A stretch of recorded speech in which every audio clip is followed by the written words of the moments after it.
Paddy Morarti was born in Ireland but moved to Australia in 1966 at the age of 19. In 2005, he made his final move to the remote outback town of Laramie. Counting Paddy, Laramie had 11 residents. It sits along the Stuart Highway some 300 miles south of Darwin. On the evening of December 16, 2017, Paddy was where he could usually be found, the pub at the Pink Panther Hotel. He was of course joined by his constant companion, his red Kelpie dog Kelly.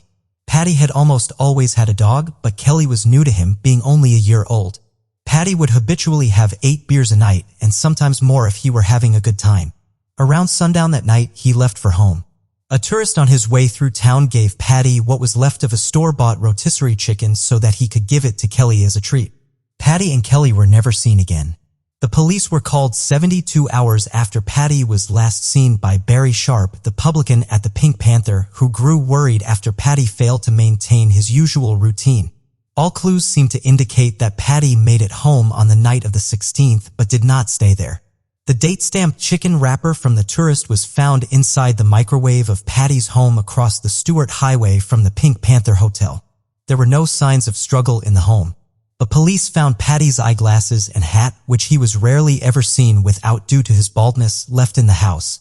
Paddy's calendar, which was from 2016 but had 2017 dates handwritten into the boxes, showed that the last day crossed off was December 15th, the day before he was last seen.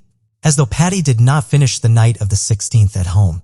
The remote and dangerous landscape could have played a part in Paddy and Kelly going missing. Everything from sinkholes to wild boars could conceivably have played a part in the case. However, the tense social situation in the tiny town could also have been the cause of the mystery. The handful of residents in Laramie had once been very close. However, over the years, seemingly petty concerns had divided the town. A tea house owned by friend Hodgett sold, among other things, homemade meat pies. At some point, the Pink Panther Hotel also began selling them. The competition in the small town was controversial, and Paddy, a fixture at his beloved Pink Panther, was quick to tell tourists that Fran's pies were inferior. Fran, whose home and business were almost directly across the highway from Paddy's home, of course did not appreciate this. Rumors eventually began spreading throughout the town about Fran's quality of ingredients, and the camaraderie between the townspeople quickly deteriorated. There were of course probably other issues at play in the town, but the residents of Laramie have been far more reluctant to speak publicly about them. Fran has alleged that Paddy did everything from trying to poison her patrons to throwing a dead kangaroo onto her property. She was reported to have said that she wanted to kill Paddy, but she maintains that she only made that statement as an expression to indicate her frustration with him. Fran's gardener, who also lived on the property, Owen Laurie, has also been looked on with suspicion in Laramie, but his relatively recent arrival in town may also be a cause for that.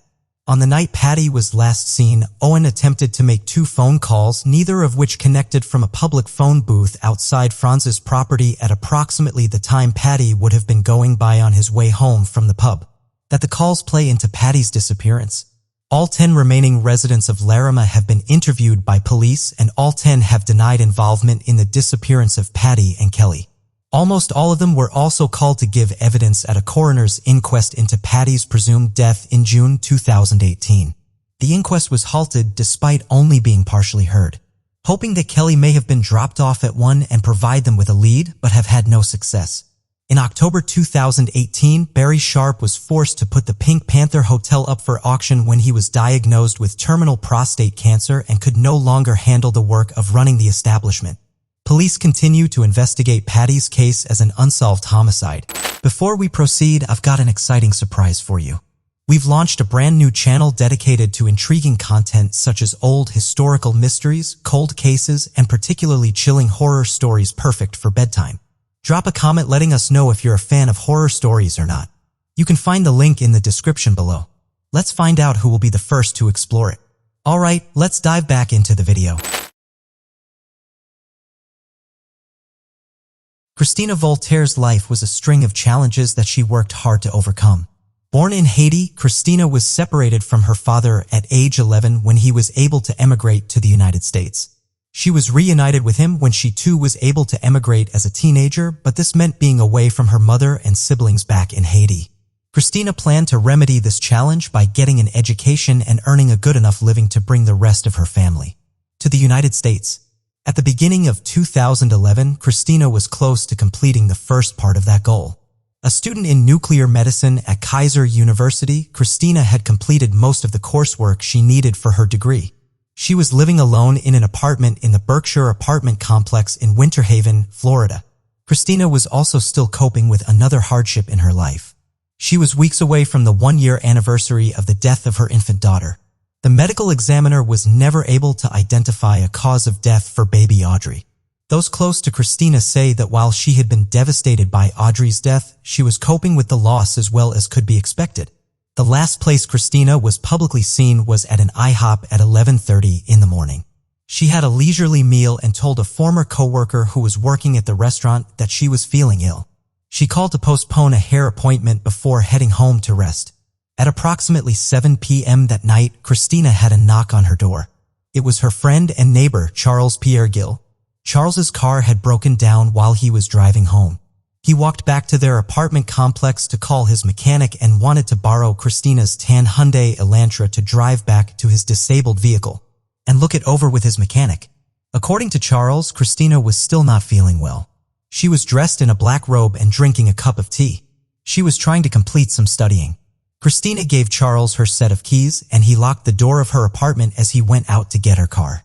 He drove back to his own car where the mechanic gave him bad news about the state of his engine. Charles then drove to his mother's house to pick up 2 plates of food.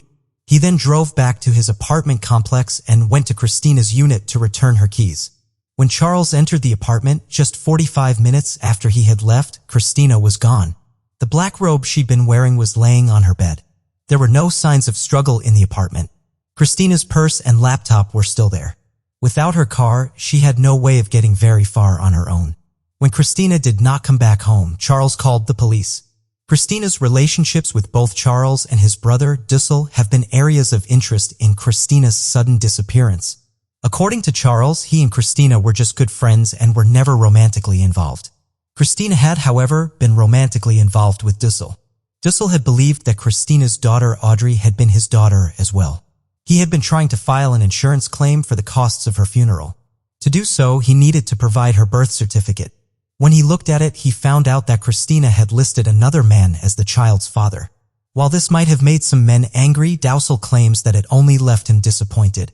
Because Christina was still so upset about Audrey's death, he did not want to fight with her over not being Audrey's biological father, so he calmly ended their relationship. Christina's father, however, paints a very different picture of Christina's relationship with both of the brothers. He claims that Christina was in fact romantically involved with Charles. He further alleges that Doucette had been hostile towards Christina in recent months because of this relationship.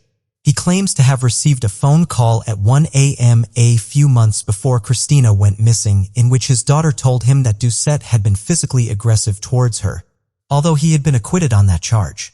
Some of Christina's actions do seem to indicate that she feared for her physical safety. On the morning of the day she disappeared, Christina visited the management office of her apartment complex and asked to have her locks changed. A work order was put in, but the locks were not changed that day. Both Charles and Dussel claimed that they did not have keys to the apartment, although Charles did have Christina's key. When he came back to drop off her car keys, Christina never spoke to anyone, including her father, about why she wanted the locks changed. According to Dussel, he had been in Fort Lauderdale, a more than 3-hour drive from Winter Haven, when Christina vanished. He had left Winter Haven at approximately noon on January 8th to make the drive. He was in Fort Lauderdale to see his girlfriend, who had recently given birth to the couple's daughter. Doucette said in an immediate interview about a month after Christina was last seen that ATM and cell records should confirm his alibi. The quality of the surveillance tapes Winter Haven police first received from Fort Lauderdale was not high enough to identify Doucette on them. However, police did eventually receive enough evidence to corroborate Doucette's alibi. If she is still alive, Christina will turn 31 in August 2019.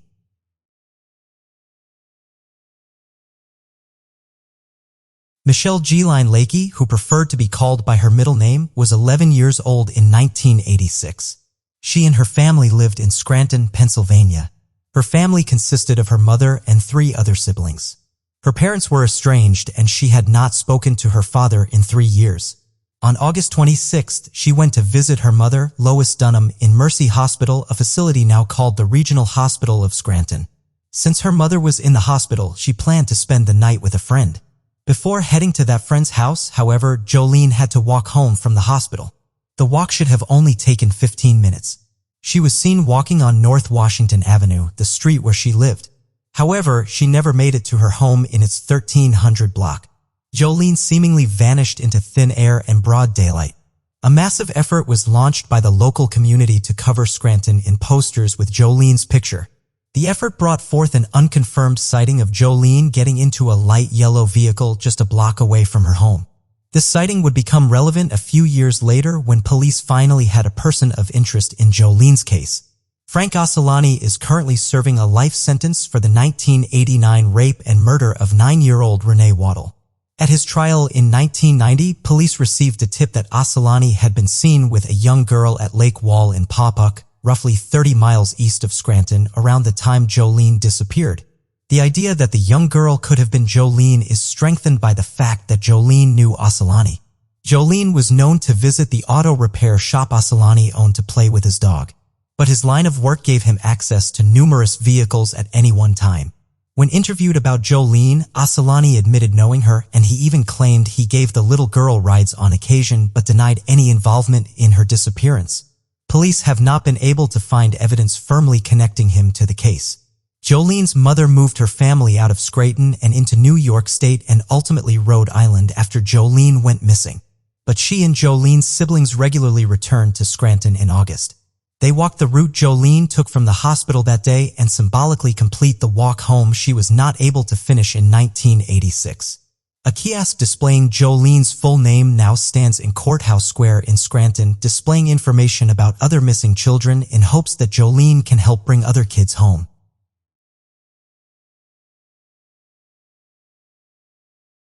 Joan Lawrence was born in Ottawa, Ontario in 1921. As an adult, she worked as a copy editor for a Toronto newspaper and became a published poet. In the early 1960s, she moved to Huntsville in Ontario's Muskoka region. Muskoka is a popular vacation destination due to its many lakes and natural beauty. It was around this time that Joan began fostering abandoned litters of kittens. For the rest of her life, she would affectionately be referred to as the Cat Lady on account of her love for the animals and the care she provided for them. By the mid-1990s, she had approximately 30 cats under her care. It was around this time that Joan's life became intertwined with the Land family. The Lands were outwardly a large, God-fearing Seventh-day Adventist family. Several members of the family, however, had extensive criminal records. Most of these family members were heavily involved in the family businesses started in the early 1990s. The Land family began a string of Christian retirement homes that claimed to provide a full range of care services for a reasonable price in a home-like setting. In actuality, the homes were overcrowded and in poor shape. Residents slept on mattresses on the floor and were served cheap meals of rice, pasta, or macaroni and cheese. Not all of the homes had shower or toilet facilities. The majority of the residents of the Land's homes had no family to notice and object to this kind of treatment. The Lands trolled Toronto homeless shelters for new residents, telling vulnerable and lonely senior citizens that they could be cared for in the picturesque woods of cottage country in exchange for their monthly government pension check. The home Joan lived in was not technically a retirement home that claimed to provide care for his residents. Rather, it was more like an affiliated rental property for the elderly. Refusing to be separated from the cats she so loved, Joan had to live in a dilapidated shack behind the main house. The shack had no insulation, heat, running water, or electricity. For these terrible accommodations, the Lands took almost $700 a month from Joan in rent. That amount was almost the entirety of Joan's monthly government check. The two members of the Lawn family Joan interacted with the most were David Lawn, her landlord, and his uncle, Von Allen, who ostensibly was the handyman for the property. David would often give Joan a ride into town. On the days he didn't, she would walk the 8 miles so that she could buy food for her cats and take advantage of the free coffee at a local shop. She was well known to the people in town. In October 1998, however, Joan stopped coming into town. After a few weeks, the Ontario Provincial Police were called to investigate her disappearance. Around the time she went missing, Joan had been complaining to her friends in town that she had not received her much-needed income tax check. She had a friend who worked in a law office look into the matter just prior to her disappearance. The check had, in fact, been issued and arrived. After Joan confronted him twice, Ron Allen admitted that he had forged Joan's signature and cashed her check. Joan's bank account turned out to be a joint account shared with David Lon. Joan did not have a bank card, but David Lon did have one for the account. The bank card was used 6 times after Joan had last been seen. Ron Allen, despite seeing Joan almost every day prior to her disappearance, never reported her missing once he stopped seeing her. David Lon initially told authorities that he had no idea what happened to Joan. In subsequent conversations, he gave outlander stories about Joan going into hiding from the police or being on a trip to New York or Hawaii or some other destination that Joan clearly could not afford to travel to. According to Joan's friends, she would never have abandoned her cats, even if she did have the financial means to leave the area on her own.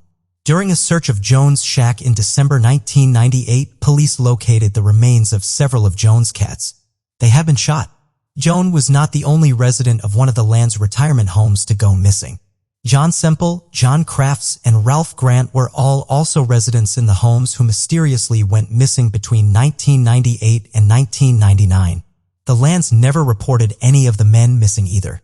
In an investigation into the 3 missing men's finances, it was discovered that the lands had stolen tens of thousands of dollars on their retirement benefits and committed fraud by cashing their checks after they had gone missing.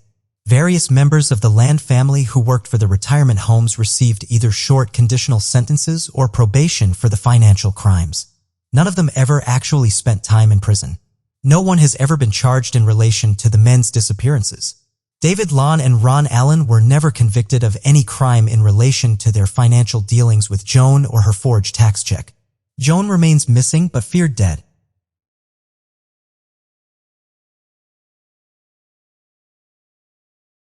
On paper, Samuel Todd seemed like someone with a clear path in life. He came from a long line on both sides of his family of people who were dedicated to both religious life and social justice. His father was a Presbyterian minister and the former director for urban mission at the World Council of Churches. His mother had taken Sam and his 3 brothers to celebrate the first Earth Day and protests against the Vietnam War. Sam entered his father's alma mater, Yale Divinity School, in 1981 after an undergraduate career at Vassar, full of volunteer work concerned with bettering the lives of those in the inner city and in third world countries, the same concentration his father's interests had. In actuality, Sam's life was somewhat chaotic.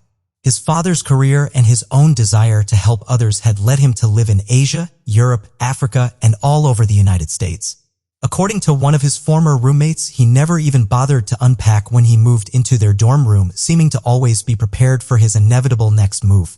When he entered Yale Divinity, his plan was to pursue an academic degree rather than a ministerial one like his father before him and eventually become a professor of religious studies. By his final year at Yale, however, he seemed to have turned to the pastoral path taken by his father and grandfather. In the fall of 1983, he passed the first set of the Presbyterian Church's ordination exams. His academic performance in his Yale classes were far more spotty, however, and it was not certain that he would graduate in the spring of 1984 as scheduled. Sam had an aunt who was willing to help cover the costs of his education, but he did not always take advantage of this. Sam largely struggled to cover his bills from Yale and his rent payments with the funds from his part-time $4 an hour job. With all these struggles and internal conflicts, it is understandable that Sam decided to blow off some steam by having a festive New Year's Eve. He was scheduled to leave for a religious conference with his parents on January 1st, 1984. He decided to spend New Year's Eve in New York City with his brother Adam. Adam, Sam, and their group of friends spent the evening party hopping in Lower Manhattan. They ended up at a party at 271 Mulberry Street. By 1:30 a.m. on January 1st, Sam, who had been drinking both beer and vodka, was visibly drunk and unstable. Adam suggested that the two of them go outside to sober up in the frigid January air, so Sam stumbled downstairs with him. Sam, still not feeling better, told his brother that he was going to run around the block. Adam watched his brother jog towards Houston Street. He would be the last person to see Sam. Adam was uneasy about leaving Sam alone outside almost as soon as he came back inside. When Sam did not return to the party after a few minutes, Adam began a search that would escalate throughout the next hours and days. Adam and a group of friends began searching the streets and nearby parties. At 4:30 a.m., Adam called his oldest brother, John, who drove in from New Jersey, and helped Adam search hospitals. At 11 a.m., they went to the police to file New York City's first missing persons report of 1984. The volunteer search for Sam was massive. Its headquarters were set up in a Greenwich Village church and headed by Sam's brother. More than 20,000 flyers were plastered all over New York by friends of Sam who came from all over the country to aid in the search. By the end of January, over half of Yale Divinity School's 400 students had volunteered for the cause in one capacity or another. The initial concern following Sam's disappearance was that he could have been involved in some sort of accident. He had been intoxicated and could have fallen and injured himself. New York had been filled with partygoers on the night he went missing, and many of them had been drinking as well. Another intoxicated person could have hit him with a car or started a fight with him that ended in his death. Sam was never brought to a hospital and his body was never found, leaving these theories unproven. Another popular theory was that Sam decided to leave his life behind and go live amongst the homeless people he had spent so much of his life trying to help. Volunteers searched homeless shelters and soup kitchens for him but never found him there. While theories in Sam's case abound, solid answers still remain scarce and Sam has never been located.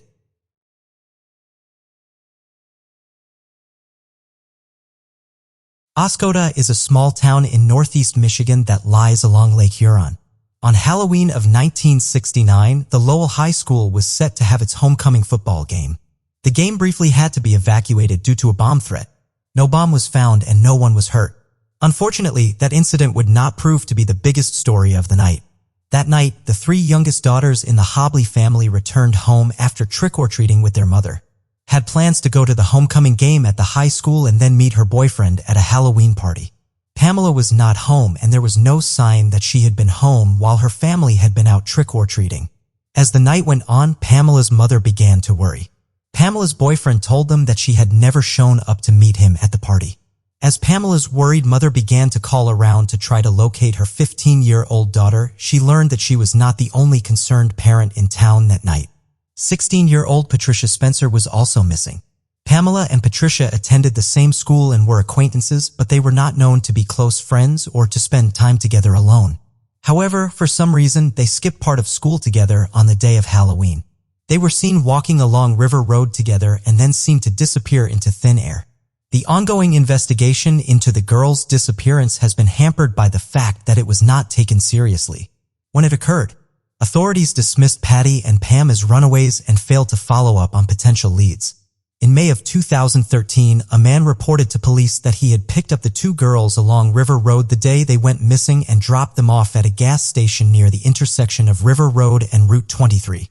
This made him the last known person to see them. When asked why he did not report this in 1969, he told the police that he had. The man had come forward and been interviewed by the police on November 1st, the day after the girls went missing. Officers working on the case did not bother to even report the man's existence in the case's file. It is impossible to know how many other leads may have been received but ignored. While both girls had a reputation for partying, they had no reason to leave their home. Despite her young age, Pamela had recently become engaged to her boyfriend, so she had every reason to stay in Oscoda. Pamela's sister Mary is adamant that her sister and Patricia were picked up by the wrong person on Halloween of 1969 and met with foul play. She's also adamant that if the police had done their job correctly, both families would know what happened to their missing girls. Mary continues to return to her hometown every few months to hang new flyers bearing her sister's image and asking for information. 30-year-old Sylvia Selenas owned a small grocery store at the intersection of 31st Street and Avenue Q in Galveston, Texas. On October 31, 1989, a silent alarm in the store triggered a phone call to 911. Police responded within minutes. Upon entering the small store, they saw bloody footprints on the floor. Behind the counter was Sylvia's body. Her killer was already gone. Sylvia had been stabbed in the heart with a large knife. The killer then used the murder weapon to pry open the cash register and steal all the cash out of it. This was what had set off the silent alarm. While the motive for the crime appears to be robbery, authorities believe that Sylvia knew her killer. She had no defensive wounds. She kept a gun and a machete behind the register to protect herself, but made no effort to grab either of them. Her killer was able to get close enough to stab her without scaring her.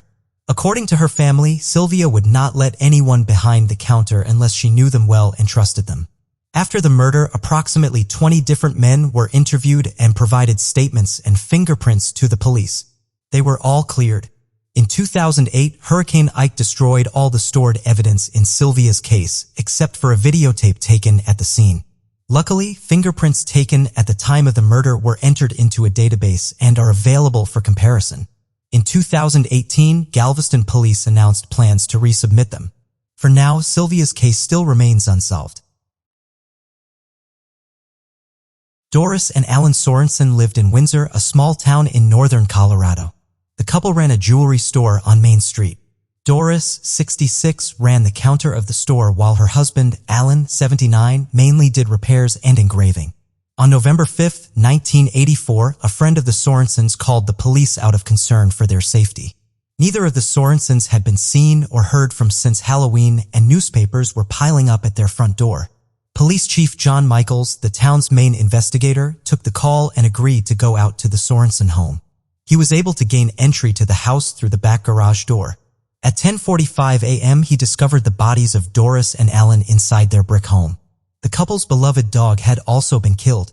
Chief Michaels found Doris in an upstairs bedroom and Alan was found downstairs. They had both been bound and strangled.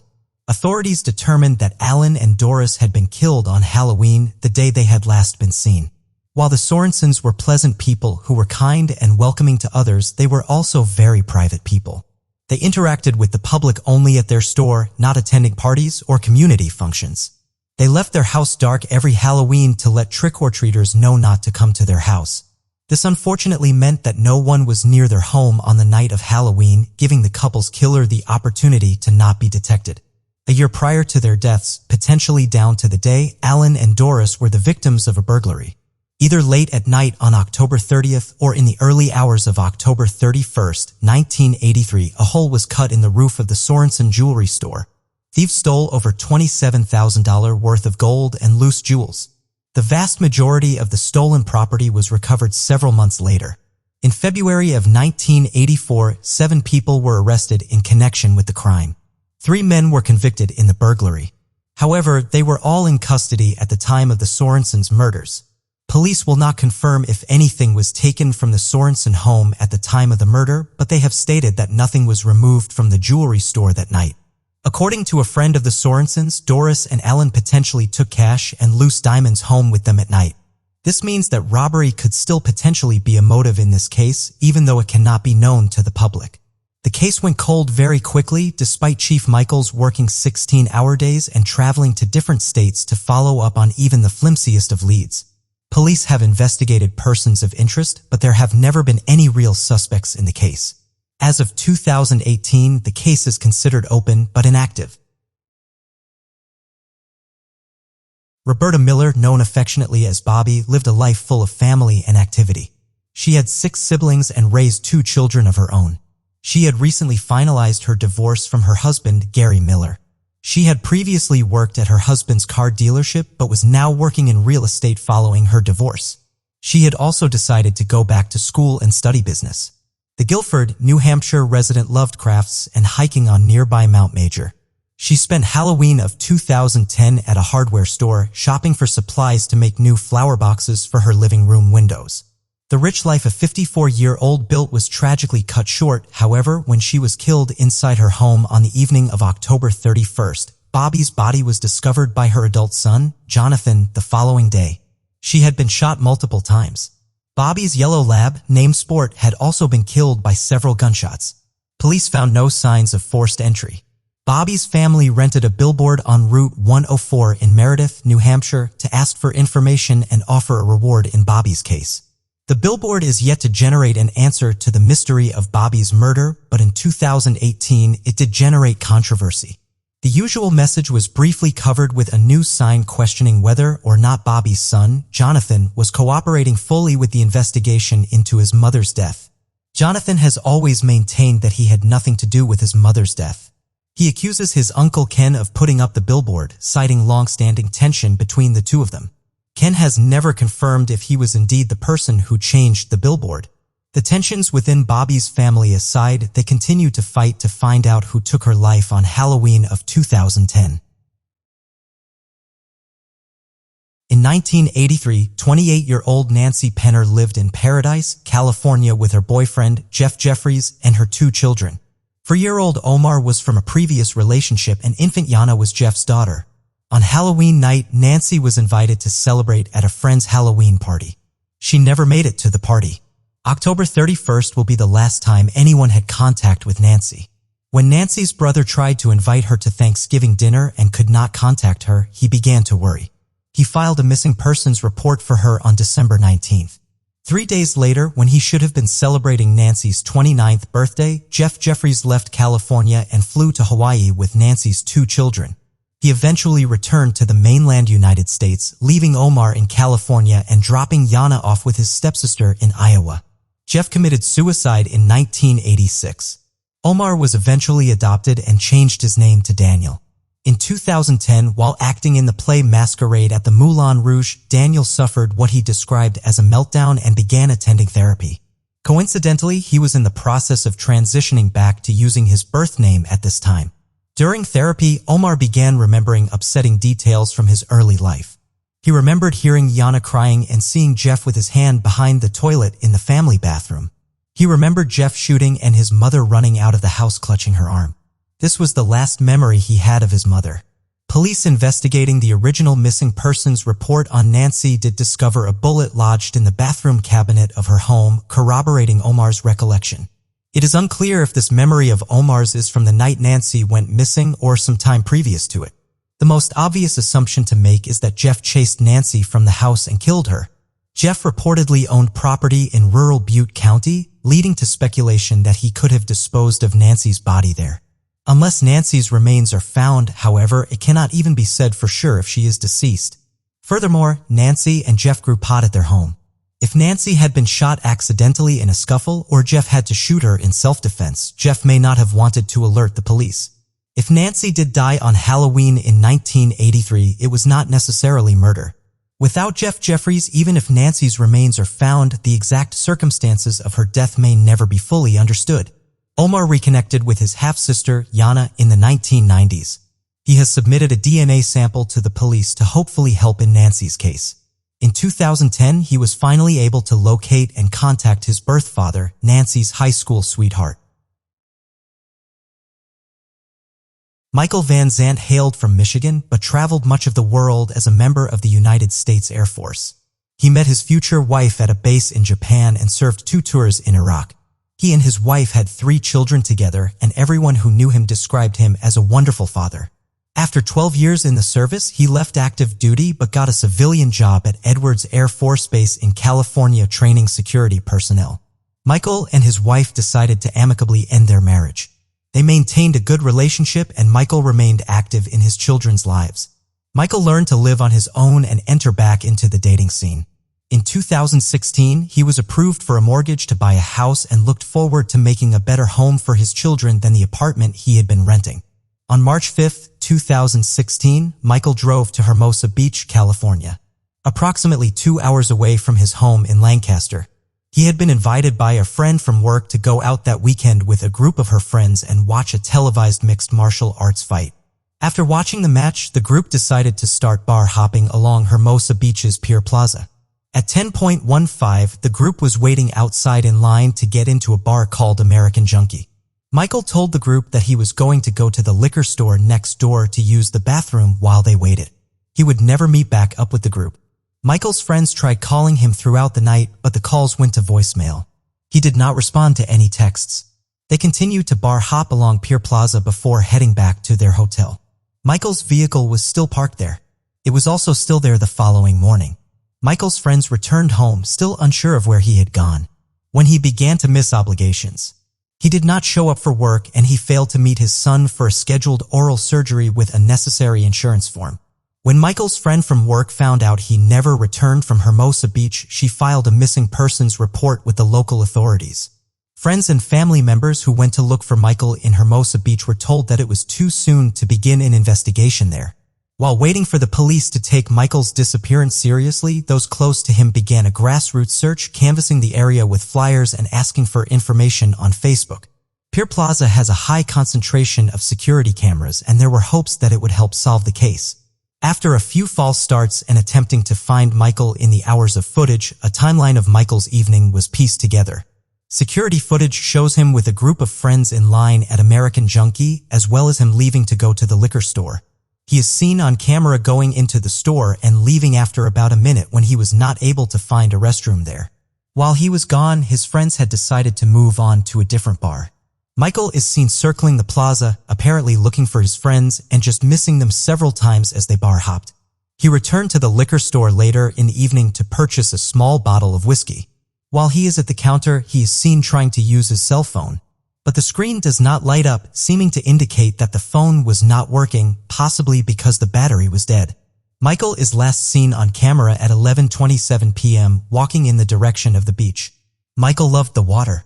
He enjoyed swimming and water sports. His love of the water seemed to increase when he was drinking, with family members reporting multiple stories of Michael swimming in the ocean at night while intoxicated. This opened up the possibility that Michael had gone for a swim, been pulled out by a strong current, and drowned. However, Michael had left his clothes and personal effects on the beach in his other instances of dangerous night swimming. Nothing belonging to Michael was found by the water after he went missing.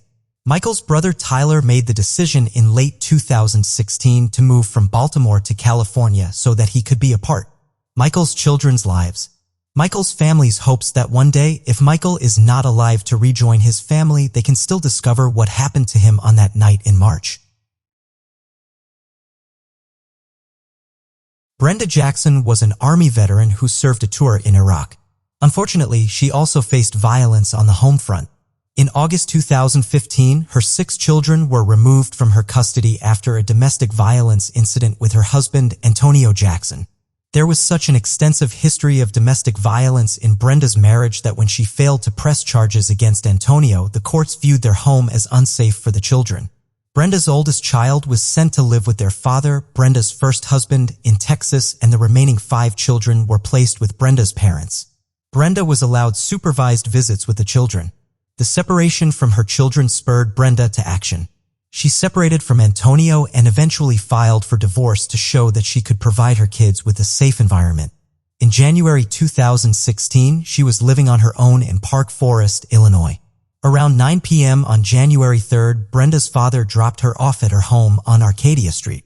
At approximately 10:30 that night, Brenda spoke on the phone with her mother. This would be the last known contact with Brenda. Brenda did not show up for work as a food service worker at Rich South High School the following morning. On January 5th, Brenda's mother and estranged husband reported her missing to the police. Inside her home, police found Brenda's purse, identification, and coat. The temperature in the area at that time consistently was barely above freezing, so it is unlikely that Brenda left home willingly without her jacket. 8 days after Brenda went missing, her mother received a phone call stating that she could find Brenda at a forest preserve not far from her home. A search was organized but found no sign of her. There were reports of sightings of Brenda in nearby Chicago shortly after she disappeared, but they were never verified. 3 weeks after Brenda vanished, her children were removed from their grandparents' home and placed in foster homes. The Department of Children and Family Services made this decision after learning that Brenda's parents allowed the children's father, Antonio, to have supervised visits with his children. According to the department, this was a violation of the safety plan set in place for the children, and Brenda's parents did not fully understand the dangers of allowing such visits. According to an unconfirmed account from a family friend, Brenda's family only allowed these visits because they suspected him of playing a role in Brenda's disappearance and hoped that by seeing Antonio regularly, they could discover information about Brenda's case. While Brenda's father hopes that his daughter is still alive, her mother believes that she met with foul play. It would be too out of character for her daughter, who loved her children and never walked away from a challenge, to have simply run away and start a new life. She still hopes that she will find closure in Brenda's case so that she can give answers to her grandchildren. Thomas Messic Sr. served in the United States Army as a paratrooper with the 82nd Airborne Division. He married his wife Beverly in 1959 and lived in Brunswick, New York. On November 15, 2015, he embarked on an annual hunting trip with 6 of his friends in the Adirondack Mountains. The group entered the Lake George Wild Forest near Lily Pond Roof. Thomas was last seen around 10 a.m. The other hunters with him had planned to stalk deer and lead them back towards Thomas and another hunter so that Thomas would not have to cover a large distance. The group was supposed to meet at a designated location at a designated time that afternoon. Thomas did not make it to the meetup. The hunting party alerted forest rangers and they searched for Thomas from 4:30 in the afternoon until midnight. They were unsuccessful in finding Thomas or any of his belongings. While this hunting party had made this trip for 55 years, this was the first year they had gone to this particular location to hunt, so Thomas was not as familiar with the area as he was with his own hunting camp where the trip usually took place. Thomas had lost one of his eyes in his early 20s due to an accident, so his vision was limited. He had almost skipped the outing in 2015 because he had just finished recovering from shingles. He also had a history of cardiac problems. This led to an early theory that Thomas had begun having a medical emergency and started walking for help before collapsing somewhere out of view. However, Thomas could not have made it very far in such condition. If this scenario did occur, either he or his body should have been discovered relatively quickly. The immediate area where he was last seen was searched thoroughly and rangers spent 2 months searching outlying areas. Almost 300 trained searchers combed the area for Thomas a week after he went missing. Aerial searches of the area were also performed. Canine units, the FBI Quick Response Team, the Warren County Sheriff's Office, and many other agencies also helped in the search. Despite these extensive and expert efforts, no sign of Thomas was ever discovered anywhere in the woods. His fate remains a mystery. Margaret Hygon had a fiery spirit. Independent and willful as a child, she surprisingly thrived in grueling but structured environments as an adult. She served as a volunteer firefighter in Warren Township, New Jersey. In 2001, she left her young daughter with her parents so that she could enlist in the United States Army. She served for 2 years before requiring a medical discharge. Upon returning to New Jersey, Margaret resumed firefighting and through it met Tim McEnroe, who would become her husband and the father of Margaret's 2 youngest daughters. Margaret's intense personality posed challenges in her marriage, however. She and her husband were known to have intense arguments. On October 9, 2006, they got into an argument so severe that police were called to their home for domestic disturbance. Margaret had left to go to her parents' home to calm down. She returned home later that night. The following day, October 10th, Margaret called Tim midday to ask him to pick up baby formula for their 5-month-old daughter. He stopped at home around 1:30 p.m. to drop it off and then left to continue working the landscaping job he was at that day. This would be the last time anyone saw Margaret. When Tim returned home at 3 p.m., Margaret was not there. The couple's infant daughter was left at the house alone in her crib. Tim did not report his wife missing until October 12th. Police investigated every imaginable scenario that may result in a person going missing. Frustratingly, all of them have clues that make them possible, and all of them have clues that rule them out in this case. Could Margaret have run off to start a new life? She was known to go off to cool down after getting into confrontations. She had even gone off for several days a few times in her past. The only things that Margaret's husband reported missing from their home were a black duffel bag and a large amount of cash. He has not been consistent in reporting exactly how much cash, but it could have been up to $11,000. Margaret's friends and family argue that this scenario is impossible because of how fiercely protective Margaret was of her children. She had not run away since becoming a mother, and she certainly would not have left her infant daughter alone in her house. While Margaret was dedicated to all of her children, her youngest daughter had been born prematurely and required extra medical care. Margaret would not let her out of her sight for most of her young life, so it is almost inconceivable that she would have left her all alone. The theory that Margaret met with foul play also has holes in it. There was no sign of forced entry, or any indication of a struggle inside of her home. Margaret was trained in martial arts and learned self-defense in the army. Her personality was such that she would fight if she were under attack, and her skill set would have given her a good chance at winning. Even if someone did overpower her, things should have been knocked out of place in the fight she would have put up. If she did meet with foul play, it was most likely at the hands of someone she trusted, who she would have willingly let into the house, not had her guard up around. On Thanksgiving Day, roughly 6 weeks after Margaret vanished, police located an army T-shirt a mile away from Margaret's home. Tim identified it as belonging to his wife.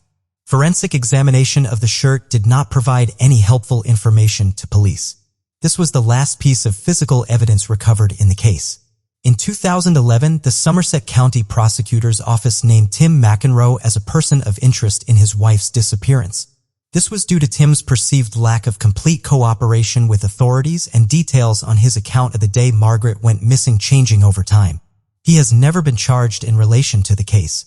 Margaret's oldest daughter Sarah, who turned 21 in 2018, is a member of the United States Marine Corps and, like her mother, has served as a volunteer firefighter. Margaret's father passed away in 2013. Margaret's mother, Eileen, lights a candle for Margaret every week in the prayer garden at Our Lady of the Mount Catholic Church and holds a prayer service every year on the anniversary of her disappearance.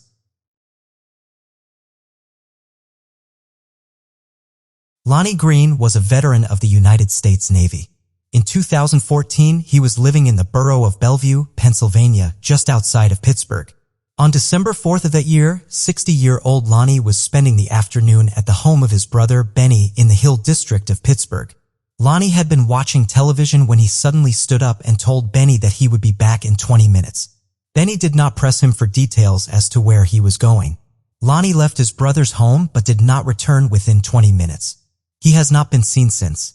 Lonnie's social security, bank account, and cell phone have not been used since he went missing. While he did have previous substance abuse problems, he was sober at the time he went missing. His family says he showed no signs of relapsing. Lonnie's family has been actively searching for him. They have made missing persons posters and hung them around the greater Pittsburgh area. Unfortunately, they do not have the financial resources to hire a private investigator or offer a reward to help generate leads in the case. Since Lonnie's finances were not utilized after the last time he was seen, his rent was obviously not paid. His landlord was understanding about the situation. But in March of 2015, Lonnie's family packed up all of his belongings and moved him out of his home. He remains missing and there are few leads in the case. 28-year-old John Chek was a hard-working man whose efforts were on the brink of paying off at the end of 1993. He had become the chief financial officer of a major real estate company fresh out of business school, and he already owned a home of his own in Memphis, Tennessee. He had spent the better part of 1993 working on a business deal that would take his company public, a move that would earn John millions of dollars in stock options and provide him with a six-figure salary. The large reward was not without large effort, however. John had spent the better part of 1993 working 18-hour days and traveling extensively working on the details of the deal. He had just returned from a 3-day multi-city business trip and told a work friend that he had not slept in more than 72 hours. He had a business dinner on the night of December 2nd, at which he became slightly intoxicated. A coworker dropped John off at his car, parked near the intersection of Poplar and Ridgeway in Memphis. This was the last confirmed sighting of John. The next day, John did not show up for work, which was highly out of character for him. His 1987 Acura Legend was found abandoned near the Interstate 55 bridge over the Mississippi River. The immediate concern was that John had committed suicide by jumping into the river, but his family is adamant that he would not do that, and a subsequent search of the river did not locate John's body. There were unconfirmed sightings around the country shortly after John went missing, but a credible one did not occur until February of 1994. On Valentine's Day, a truck driver named Ron Jackson saw a missing persons flyer with John's picture on it at a truck stop in West Memphis, Arkansas. Ron believed that the man in the photo was a man he had met the day prior in Raffine, Virginia. On February 13th, Ron had seen a man he assumed was a drifter sleeping on a couch in the Raffine truck stop. Ron had woken the man up and offered to buy him breakfast, simply trying to be kind to someone who appeared to be down on his luck. Ron believed that there was something wrong with the man mentally, in part because he claimed to be living in an Arkansas homeless shelter but was hundreds of miles away from Arkansas in Virginia. However, he did not think that the man was a typical homeless person. His clothes were clean and well cared for, and he spoke as though he had a high level of education. John's family was convinced that this was a true sighting of John. When they heard that the man had been wearing a type of slip-on moccasin consistent with the kind that John liked to wear. John's family subscribes to the theory that John had some sort of psychological break due to the stress of his job and was wandering the country, potentially unaware of who he is or where his home is. As John's whereabouts remain unknown, this remains an option. However, no other option can be ruled out either. John could have committed suicide and his body was just never located. John could have been killed for his share of the earnings his company would have made after it went public. The company, Mid-America Apartment Communities Incorporated, has assets of almost $11.5 billion as of 2017 and brought in $1.5 billion in revenue that year alone. Until John or his remains are found, the truth about his disappearance will remain unknown. Ashley HeavyRunner Loring was a member of the Blackfeet Nation living on the Blackfeet Reservation near Browning, Montana. The 20-year-old had endured some instability in her life, but things had worked out in her favor. She and her older sister Kimberly had spent several months in foster care as children while their mother battled substance abuse. The sisters ultimately were allowed to live with their grandparents on their horse ranch where they learned to ride and spent their summer swimming in a nearby creek. Ashley was completing her studies at Blackfeet Community College and planning to finish her degree at the University of Montana. To do so, Ashley was going to move in with Kimberly in her apartment in Missoula, Montana. Kimberly had moved to Missoula after getting a well-paying job working with senior citizens. Ashley had to wait to move, however, until Kimberly returned from a vacation in early June. Upon her return, Kimberly was not able to contact her sister. She was not able to find her at her home either. Ashley had vanished. The exact day of Ashley's disappearance, as well as her movements prior to it, are not known. The last time her family remember seeing her was in early June 2017. The Bureau of Indian Affairs told Ashley's family that she was an adult and had probably gone off to live on her own somewhere. Her family did not believe this to be the case. Since Ashley was close with her family, it would not have cut off communication with her. She also had been waiting 3 months to be able to move in with her sister. If she really were that anxious to leave the reservation, she would not have agreed to the arrangement she had with Kimberly. The Loring family has not had consistent assistance from law enforcement in the search for Ashley. The effort is largely headed by Kimberly.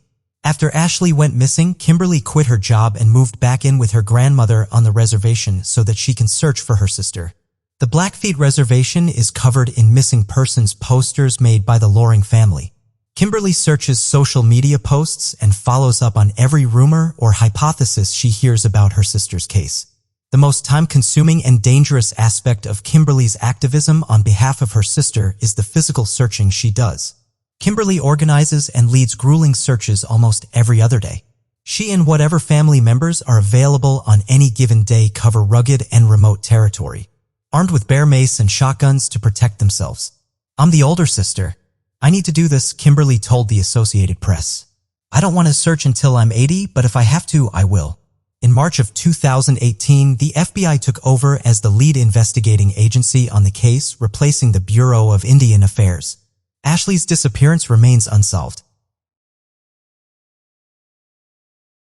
Kevin Hicks lived with his family in Croydon in South London. The 16-year-old was described as a happy teenager who had no problems at school or with his grades. On Sunday, March 2, 1986, he left home at approximately 8:30 p.m.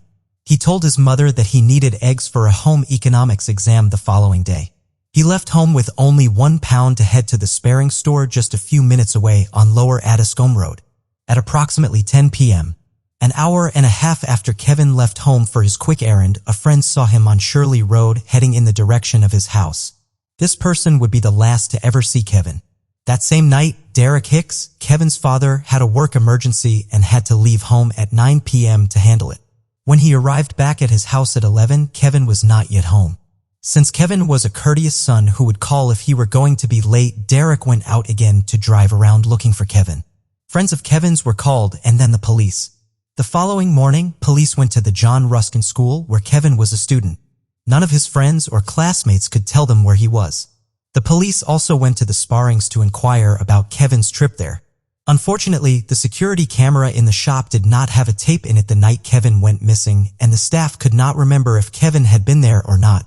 As such, it is unclear if Kevin ever made it to the store, or if that really were his intended destination.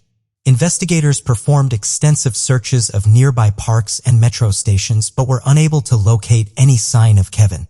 The case ultimately went cold. On October 25, 1996, an anonymous caller left a voicemail message at the offices of the Croydon Advertiser and claimed they knew the location of Kevin's body. Police were unable to trace the call and the lead went nowhere. In 2016, the Metropolitan Police announced a £20,000 reward for information in Kevin's case.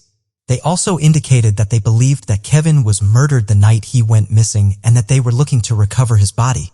Kevin's mother passed away from a brain tumor in October of 1994. His father passed away 10 years later. Kevin's younger sister, Alexandra, continues to search for information about what happened to her brother. In 1983, Mary Emma Hammond was a 25-year-old newlywed living in a townhome on Elgin Street in Brantford, Ontario. On the morning of September 8th, she left home at 3:30 a.m. for her shift at the Buns Master Bakery, roughly a mile away. Her husband of 4 months, Larry, offered to drive her, but she decided to walk. At 4 a.m., one of Mary's co-workers called Larry to inquire about Mary's whereabouts. She had not made it to the bakery. The police were called to investigate. They were able to trace Mary's footprints on her route to work up until the bakery's rear property line, where Mary would have had to cut across a field to get to the entrance. While there was no sign of Mary herself, some of her possessions had been left behind, including one of her socks, a half-eaten apple, and a dish from her packed lunch. Ominously, police also located a small amount of blood at the scene. The only lead police were able to uncover at the time of Mary's disappearance was a truck seen parked behind the bakery around the time she vanished. It was an older model brown truck, potentially a Ford, with a painted bumper and round headlights. No solid link between the truck and Mary's disappearance has ever been made, and the truck and its driver were never located. Mary's disappearance remains unsolved. In 1973, 21-year-old Henry Baltimore Jr. was a junior at Michigan State University in Lansing, Michigan. He was a drum major at the university and was studying music.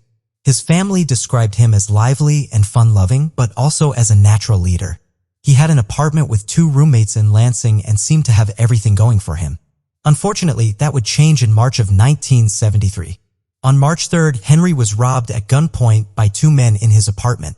He was tied to his bed while the 2 men stole $110 in cash, a golf bag, some clothes, and a watch. Henry did not immediately report the crime because the 2 men threatened him. 10 days later, after his father convinced him to change his mind, he finally filed a police report. It was believed that Henry knew the men because they were quickly arrested. One of the men involved in the robbery had never been publicly identified, but the other was named Roy Davis. He was a 22-year-old from Flint, Michigan. Henry was scheduled to testify against Davis at a preliminary hearing after Davis was charged with armed robbery. Davis returned to Henry's apartment on multiple occasions to threaten him and order him not to testify. Henry did not appear in court as scheduled. The obvious conclusion would be that Henry, still fearful over the threats made against him, did not show up out of concern for his physical safety. According to the Baltimore family, Henry had in actuality been absent from court that day because one of his family members had a medical emergency. The court did not care what the reason was. A warrant was issued for Henry for his failure to appear in court, and he had to pay a $50 fine. On May 30th, Henry's sister Laurel, who was a graduate student at Michigan State, went to Henry's apartment. She had agreed to type a final exam paper for him and needed to pick it up. Henry was not home. He would never be seen again. Henry had been rescheduled to testify in court just 2 days after he went missing. The 2 obvious theories in Henry's disappearance tie back to the criminal trial. Either Henry ran away to avoid testifying out of fear that the men who robbed him would hurt him in retaliation, or the men did something to him before he had another opportunity to testify. It would have been difficult for Henry to leave of his own accord, as he left behind all his possessions, including his vehicle and all of his money. Roy Davis reportedly was heard banging on Henry's apartment door the day he went missing. Davis eventually pleaded guilty to a lesser charge in the robbery and served 6 months in jail. He has never been charged with any crime in relation to Henry's disappearance. Both of Henry's parents and 2 of his 7 siblings have since passed away, never learning what happened to Henry. Henry's disappearance remains the East Lansing Police Department's oldest cold case. Before we proceed, I've got an exciting surprise for you. We've launched a brand new channel dedicated to intriguing content such as old historical mysteries, cold cases, and particularly chilling horror stories perfect for bedtime. Drop a comment letting us know if you're a fan of horror stories or not. You can find the link in the description below. Let's find out who will be the first to explore it. Alright, let's dive back into the video. Phoenix Colton was a gifted young woman. Her family described her as responsible and intelligent, and she had an inquisitive mind. She excelled in numerous areas, from athletics to the arts. She was a regional champion in fencing, and she played numerous musical instruments, including the guitar, violin, and piano. Homeschooled for most of her early education, she had enrolled at the University of Missouri at St. Louis to work towards her bachelor's degree. In 2011, 23-year-old Phoenix attended church and went food shopping with her parents before returning to their Spanish Lake, Missouri home in the early afternoon. Around 3 p.m., her father Lawrence saw Phoenix sitting in her car on her phone. This was not unusual behavior for his daughter. A few minutes later, he noticed that Phoenix had driven off. This was somewhat unusual. Phoenix would usually let her parents know where she was going before leaving the house. However, Lawrence assumed that his daughter was going off to see a friend or visit the neighborhood convenience store. By midnight, however, Phoenix's parents realized that something was wrong. Phoenix has not been seen since she left her driveway that day in December. The investigation into her disappearance has been problematic since the beginning. The Colton family has publicly alleged that both the police and the local media have not taken Phoenix's disappearance seriously because she is black. The lack of cooperation in the immediate aftermath of Phoenix going missing has potentially resulted in evidence being lost. When Phoenix's family finally received a concrete clue about where she had gone after she left her home, it did nothing to assuage the fears they had for Phoenix's safety. At 5:30 p.m. the day Phoenix disappeared, her black 1998 Chevy Blazer had been found in an unsafe area of East St. Louis. The car was running and the driver's side door was open. Left in the car were Phoenix's glasses, shoes, purse, and identification. The car was towed by the police. Phoenix's parents would not learn that the car had been found until January 2nd, when a family member was able to track it down. Not receiving the help they needed from authorities, Goldia and Lawrence Cullen have had to rely on private investigators heavily in their fervent search for their only child. They have tracked down every lead they have received, even some that have turned out to be cruel hoaxes. Unfortunately, the Colton family home was foreclosed upon a few months after Phoenix vanished, when Goldie and Lawrence had to use their mortgage budget to cover the costs of their search. After Phoenix went missing, it was discovered that she had not taken classes in the fall semester. This could indicate that Phoenix had some sort of stressor in her life that she had chosen not to share with her family. The state Phoenix's vehicle was found in obviously points to her being the victim of some sort of violence, potentially pulled out of her car and taken somewhere against her will. It remains unclear if she was the victim of random violence or an attack rooted in her personal life. 39-year-old Billy Oliveira lived in Nahiku, Hawaii, on the island of Maui. Billy had been raised by his grandparents and legally adopted by them when he was 16. By 2015, his grandfather had passed away, but Billy remained close with his grandmother and continued to live with her. At approximately 10:30 p.m. on July 13th, Billy and his grandmother heard a vehicle pull up outside their house. Because the vehicle was so loud, his grandmother assumed it was a truck. Billy went outside to see who had stopped by. Billy's grandmother did not realize that this would be the last time she saw her grandson. Billy never came back into the house after going to investigate the arrival of the vehicle. Because of this and the fact that the vehicle sounded like a truck, Billy's grandmother assumed that he had been picked up by one of his half-brothers. However, the following morning, another one of Billy's half-brothers arrived to pick him up for plans they had made. Billy's grandmother told him where she thought he was, and his half-brother left to pick him up at his brother's home. However, Billy was not there. No other family members had picked him up. Billy had left his cell phone inside when he had gone outside on the night of the 13th, so his family could not call him or track his phone. The police would not allow the Oliveira family to file a missing persons report for several days. As such, the initial search effort was left to his family. The beautiful lush foliage around Billy's secluded home made physically searching for him difficult, but his family did their best. They were eventually able to get assistance from Maui Search and Rescue, a volunteer organization on the island. The search dogs the group brought with them lost Billy sent very close to his house. Billy's family has always maintained that he would not have vanished voluntarily, mainly due to the close relationship he had with his grandmother. Even as an adult, he remained courteous about sharing his plans with his grandmother. He would never go anywhere without telling her where he would be and calling to check in when he arrived. Furthermore, he was a homebody with few close friends who preferred to stay in the familiar surroundings of his home and read. The unidentified vehicle that pulled up to the Oliveira house that night is obviously the clue that could solve the case. No one has ever come forward identifying themselves as the person who came to the house that night. This has increased suspicions that whoever was in the vehicle in some way harmed Billy. This remains merely a suspicion, as neither Billy nor his remains have ever been found. In 1964, 15-year-old Reed Jepson was living what many would consider the ideal teenage life in Salt Lake City, Utah. He had just scored his first touchdown as a player for the East High School football team. He had a paper route and was careful with his money. He had 11 siblings and was always looking out for them. His father was a doctor and his family regularly attended church. Reed loved the outdoors and spent his summers working on his family's ranch in Montana. He responsibly raised and trained German short-haired pointers to be bird-hunting dogs. On Sunday, October 11th, the Jepsons returned home after a morning spent at church.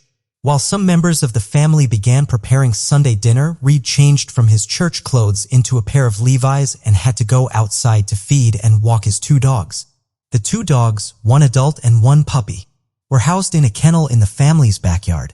Reed and the 2 dogs never returned home, shattering the Jepson family's picturesque life. A friend reported seeing Reed walking the dogs near a school in the Jepsons' neighborhood around 1 p.m. This is the last reported sighting of him. Reed's large family was able to conduct an extensive search immediately after he went missing, and they plastered the area with flyers. Their efforts did not lead anywhere. In May of 1967, Reed's older sister Suzanne thought she saw him in a car on Interstate 80. She took down the car's license plate and reported the sighting to the police. They followed up on the lead, but the person in the car was just someone who strongly resembled Reed. The Jepson family has always maintained that Reed would not run away. There were no problems in his home life that would give him a reason to. Further supporting this claim is the fact that all of Reed's savings and belongings were left at his home. However, a logical scenario for how he went missing is hard to fathom. The athletic teenager would have been difficult to physically overpower and abduct. However, if he were involved in some sort of accident, his dogs should have been located. It appears that someone else was involved in Reed and his dogs going missing, but the specifics of the role they played remain unclear. Reed's siblings have remained active in searching for their brother and keeping the police focused on it, even as the years since Reed was last seen have turned to decades. The Salt Lake City Police Department announced in 2010 that they were formally reopening the investigation into Reed's disappearance. Many of Reed's siblings were there for the announcement. They were also there waiting for news when, in 2012, authorities brought in cadaver dogs and a backhoe to search a gully behind Clayton Middle School. The dig was performed based on a tip. Even after digging 8 feet into the ground, police found no evidence relating to Reed's case. Reed's siblings have provided DNA samples to 2 missing persons databases.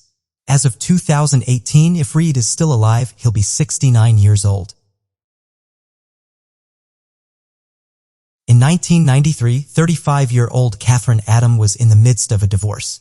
She and her husband Gerald had separated after a marriage that dated back to when Catherine was just 18. Catherine lived in a 1-bedroom apartment with her 16-year-old daughter in Salina, Kansas, and worked delivering hosiery to support them. On April 30th, Catherine's daughter called the police to report her mother missing. On the morning of April 29th, Catherine had visited a quick-shop convenience store at approximately 4:30 a.m. to pick up a coffee at a newspaper before filling her van with gasoline and starting work. The security camera in the store captured the last known picture of Catherine. Her routine was to then go to a storage unit to load her white Ford van, which bore the Legs Company logo, with inventory for her day's deliveries. None of Catherine's scheduled deliveries were made that day. Her van was discovered abandoned at 5:45 p.m. on April 30th. It was parked at Russell's restaurant, which had been closed for renovations at the time. The outside of the car was splattered with mud. Inside the car, there was a small amount of blood. Police discovered a larger amount of blood outside Catherine's storage unit. Tests would later confirm that it was Catherine's blood.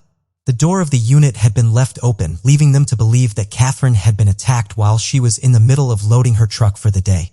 The storage facility was fenced in, meaning that whoever assaulted Catherine would have needed a way to access the gate. While the circumstances around her disappearance seem to indicate foul play, Catherine's body has never been recovered. Her disappearance remains unsolved. Curtis Pishin started his adult life with a lot of accomplishments. He got a job as a police dispatcher after he graduated high school and eventually joined the army and served with the military police in Korea. He obtained a bachelor's degree and joined the Concord, New Hampshire Police Department in 1983. In 1994, Curtis's public service career was cut short. He was diagnosed with multiple sclerosis, which ultimately left him without the dexterity to fire his service weapon with the required accuracy. The diagnosis and its consequences were devastating for Curtis. He became depressed and began drinking heavily. He began a career as a security guard to use some of his skills from his career as a police officer while not being required to use a gun. He lost one security job after showing up for work intoxicated. He was hired to work third-shift security at Venture Corporation, a factory that produced plastic automotive components in Seabrook, New Hampshire in 1998. He was able to successfully hold down that position and was still working there in the summer of 2000. At approximately 9:30 p.m. on July 4, 2000, Curtis arrived at work. His shift started off as normal and he made his routine check-in with his supervisor at midnight. The other employees at the factory all stated that he was behaving normally. The night took a dramatic turn at 1:42 a.m. on July 5th when Curtis called the fire department to report that his car was on fire. The fire department was able to extinguish the fire, but the car was a total loss. Curtis was known to keep his valuables in his vehicle, which made the loss of the car even worse.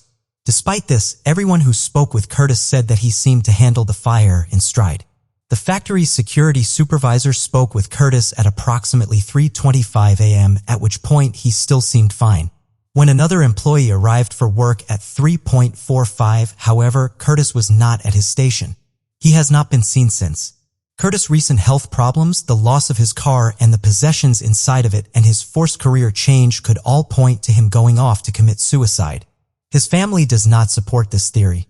More recent developments in Curtis' case seem to discredit the suicide theory. Police have had a person of interest in the case since 2005. They believe that the car fire was set as a diversion while there was no solid evidence of arson found in the vehicle. There was no indication of an accidental cause of it either. The night Curtis went missing, a vending machine and a change machine inside the factory were broken into using a company forklift. It has been speculated that Curtis could have walked in on this crime as it was happening. He subsequently could have been killed to ensure his silence. Curtis had previously spoken to his family about feeling unsafe at work because of illegal activities taking place in the factory's parking lot. Authorities have not been able to gather enough evidence to bring charges against anyone, however, and Curtis's case remains open. On January 7, 1969, Jane Britton failed to show up for an exam. This was highly out of character for the Harvard graduate student.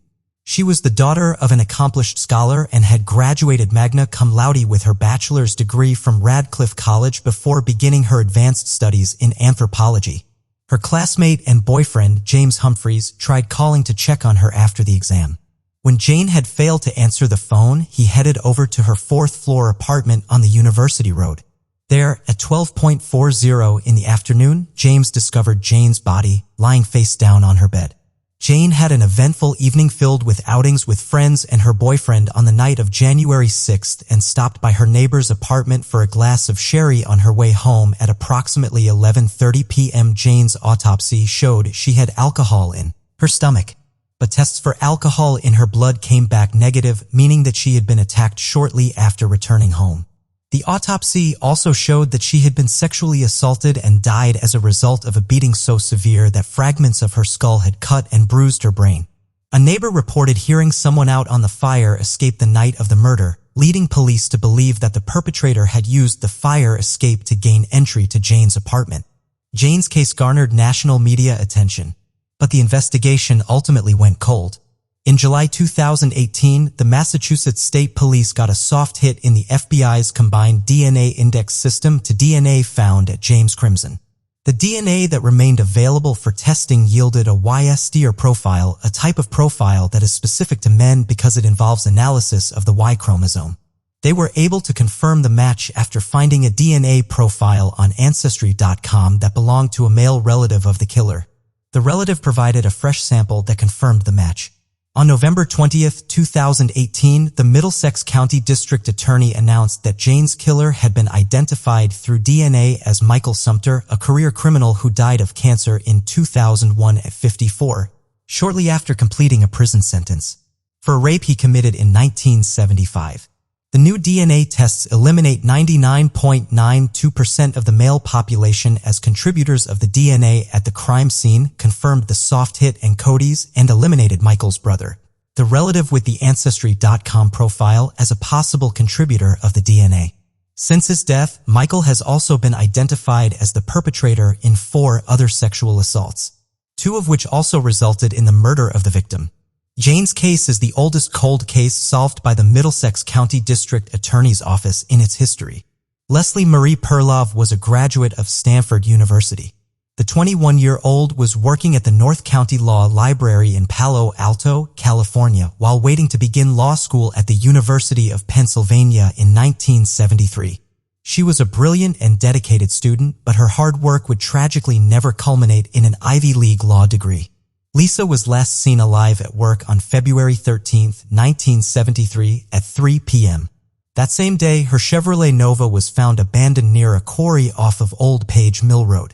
3 days later, her body was discovered west of where her car had been found, under an oak tree.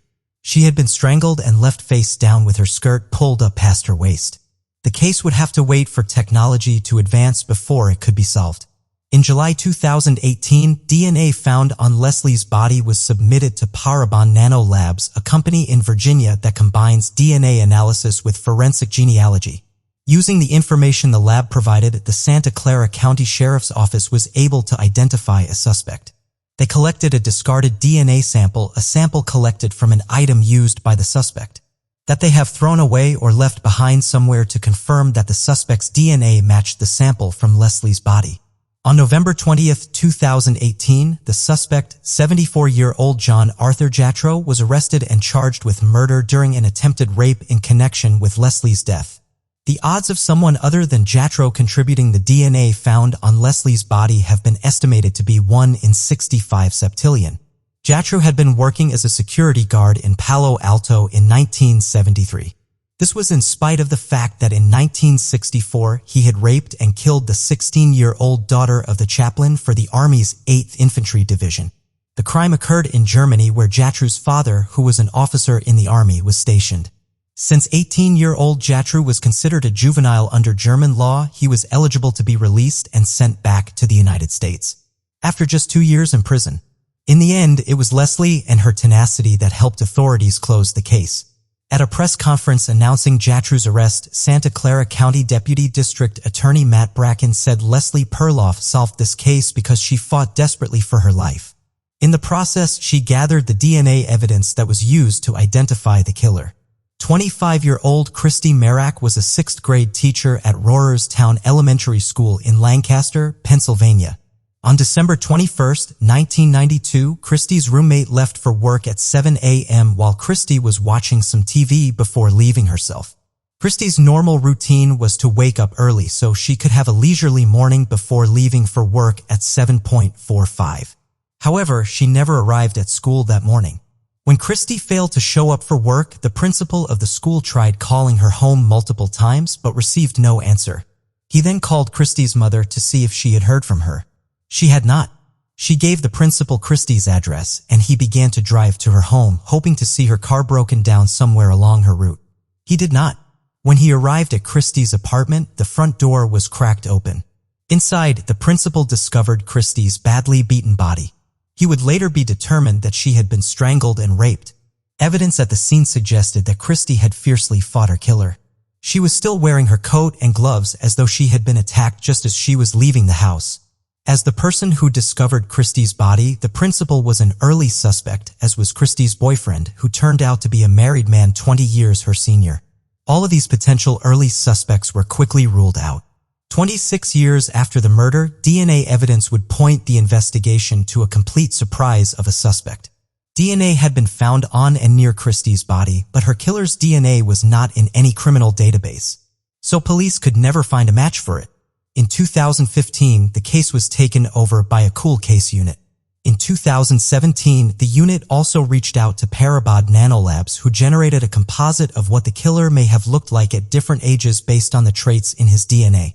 The composites were released to the public in November 2017, but no one reported knowing anyone who resembled them. Forensic genealogist C.C. Moore, in partnership with Parabon, entered the DNA profile from the crime scene into an open-source genealogy site to locate distant relatives of the perpetrator. From there, she was able to narrow down the suspect pool to a family in Lancaster County and ultimately identify a single suspect. The police surveilled the suspect and collected a water bottle and some chewing gum. The suspect, when the DNA from these items was tested, it was a match to the DNA from the crime scene. On June 25, 2018, the Lancaster County District Attorney's Office announced the arrest of Raymond Charles Rowe for Christie's murder. 49-year-old Rowe was well known in the local community. He was a local DJ publicly known as DJ Freeze. In 1992, he was the house DJ at the Chameleon Club, a popular music venue. And by 2018, he was one of the most sought-after wedding DJs in Lancaster County. He was a husband and a father and had recently become very religious. His only criminal charge was for disorderly conduct, which was incurred in 2001 when he played music too loudly while DJing. That charge was ultimately dismissed. Rowe is expected to go to trial in May of 2019, more than 26 years after the murder of Christy Murat. On March 19, 1993, a 6-year-old boy in Toronto called 911. The child had woken up and discovered the body of his mother, 41-year-old Barbara Brodkin. When the police arrived at the apartment at 155 Balliol Street, they discovered that Barbara had been stabbed once in the chest. During their initial investigation, authorities interviewed over 100 people but could not make an arrest in the case. In August of 2017, Barbara's case was reopened. Evidence from her crime scene was submitted in hopes that it would reveal DNA evidence that could not have been identified in 1993. The effort was successful. On October 19, 2018, police arrested 63-year-old Charles Mustard. Charles was known to police, which is why his DNA was available for them to compare to the DNA from the crime scene. A small amount of money and marijuana had been missing from Barbara's apartment, leading police to initially believe that Barbara had been the victim of a robbery. But Charles was an acquaintance of Barbara and her family, meaning there may have been a more personal motive in the crime. While police believe the DNA evidence proves that Charles committed the crime, they still have an appeal to the public to help with the case. They asked at a news conference following Charles's arrest for 2 individuals to come forward.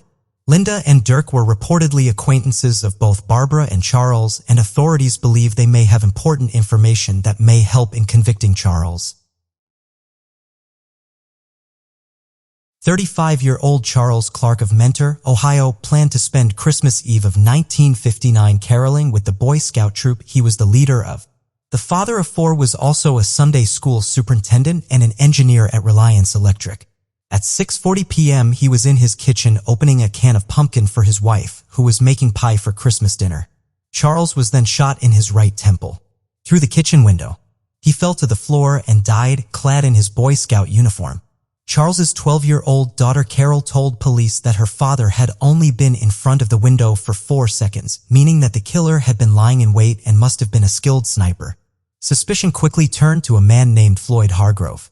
Hargrove was a 34-year-old divorced truck driver. He had served as a rifleman in the Air Force, where he had earned a medal for sharpshooting. He was also one of 6 men Charles Clark's wife, Lois, had admitted to having an affair with. Hargrove was arrested for the murder a mere 3 hours after it occurred. He was released after he passed a polygraph examination. He was rearrested 5 days later after police received a phone call from a friend of Hargrove's named John Ozinger, Jr. According to Ozinger, Hargrove had confessed to him that he had purchased a .22 caliber rifle on December 23 for the purpose of killing Charles Clark. Under a purported truth serum administered by a psychiatrist, Hargrove did admit to killing Charles so that he would be able to marry Lois. He further stated that he had thrown the rifle into the Chagrin River after the crime. At his trial in 1960, he claimed that he had only confessed because police were threatening to make his affair with Lois public, and he desperately wanted to keep it a secret. He did concede that he had wanted to marry Lois, going so far as to ask her to divorce Clark in the summer of 1959, but she had refused to, not wanting to hurt her husband's feelings.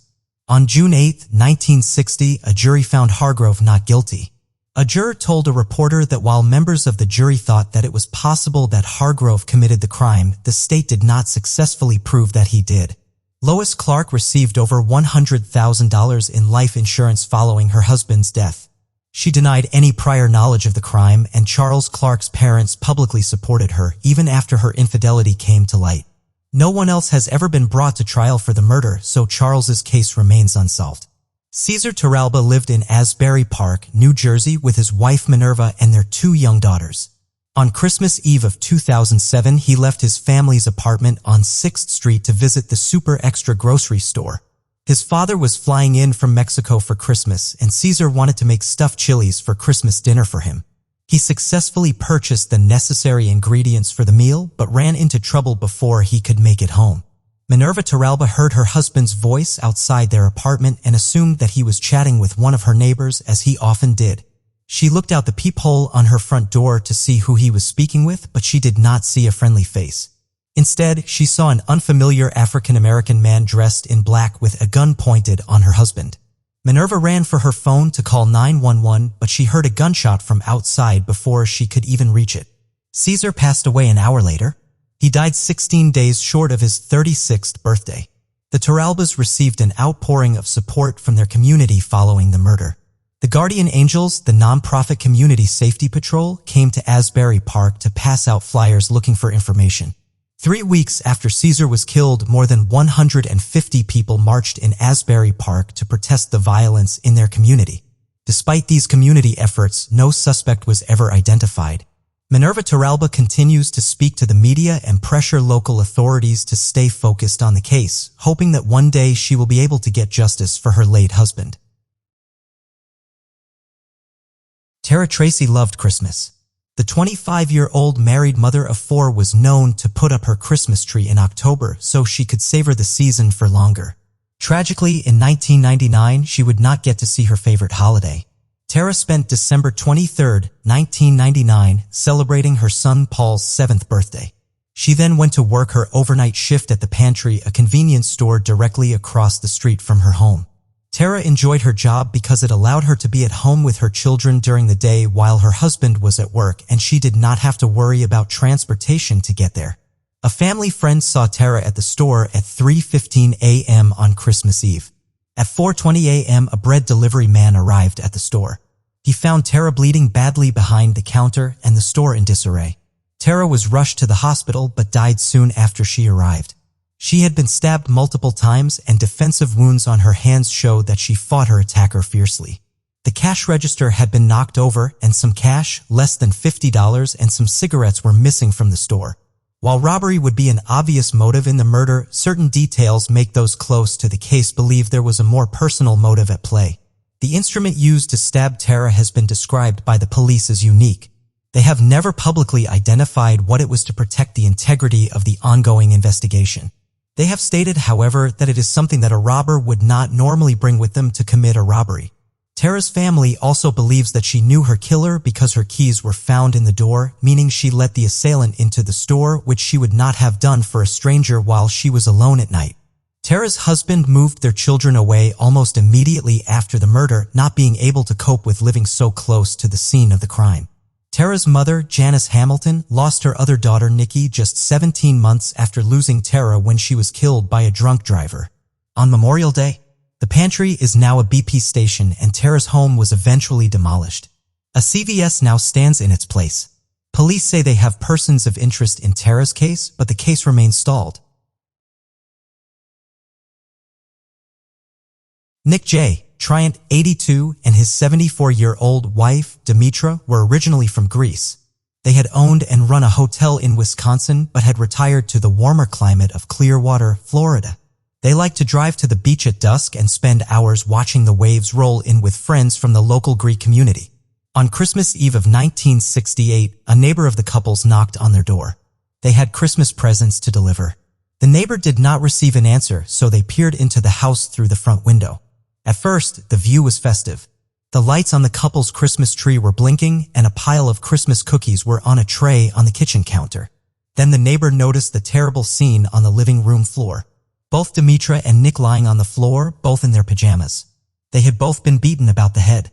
Demetra was dead by the time police arrived.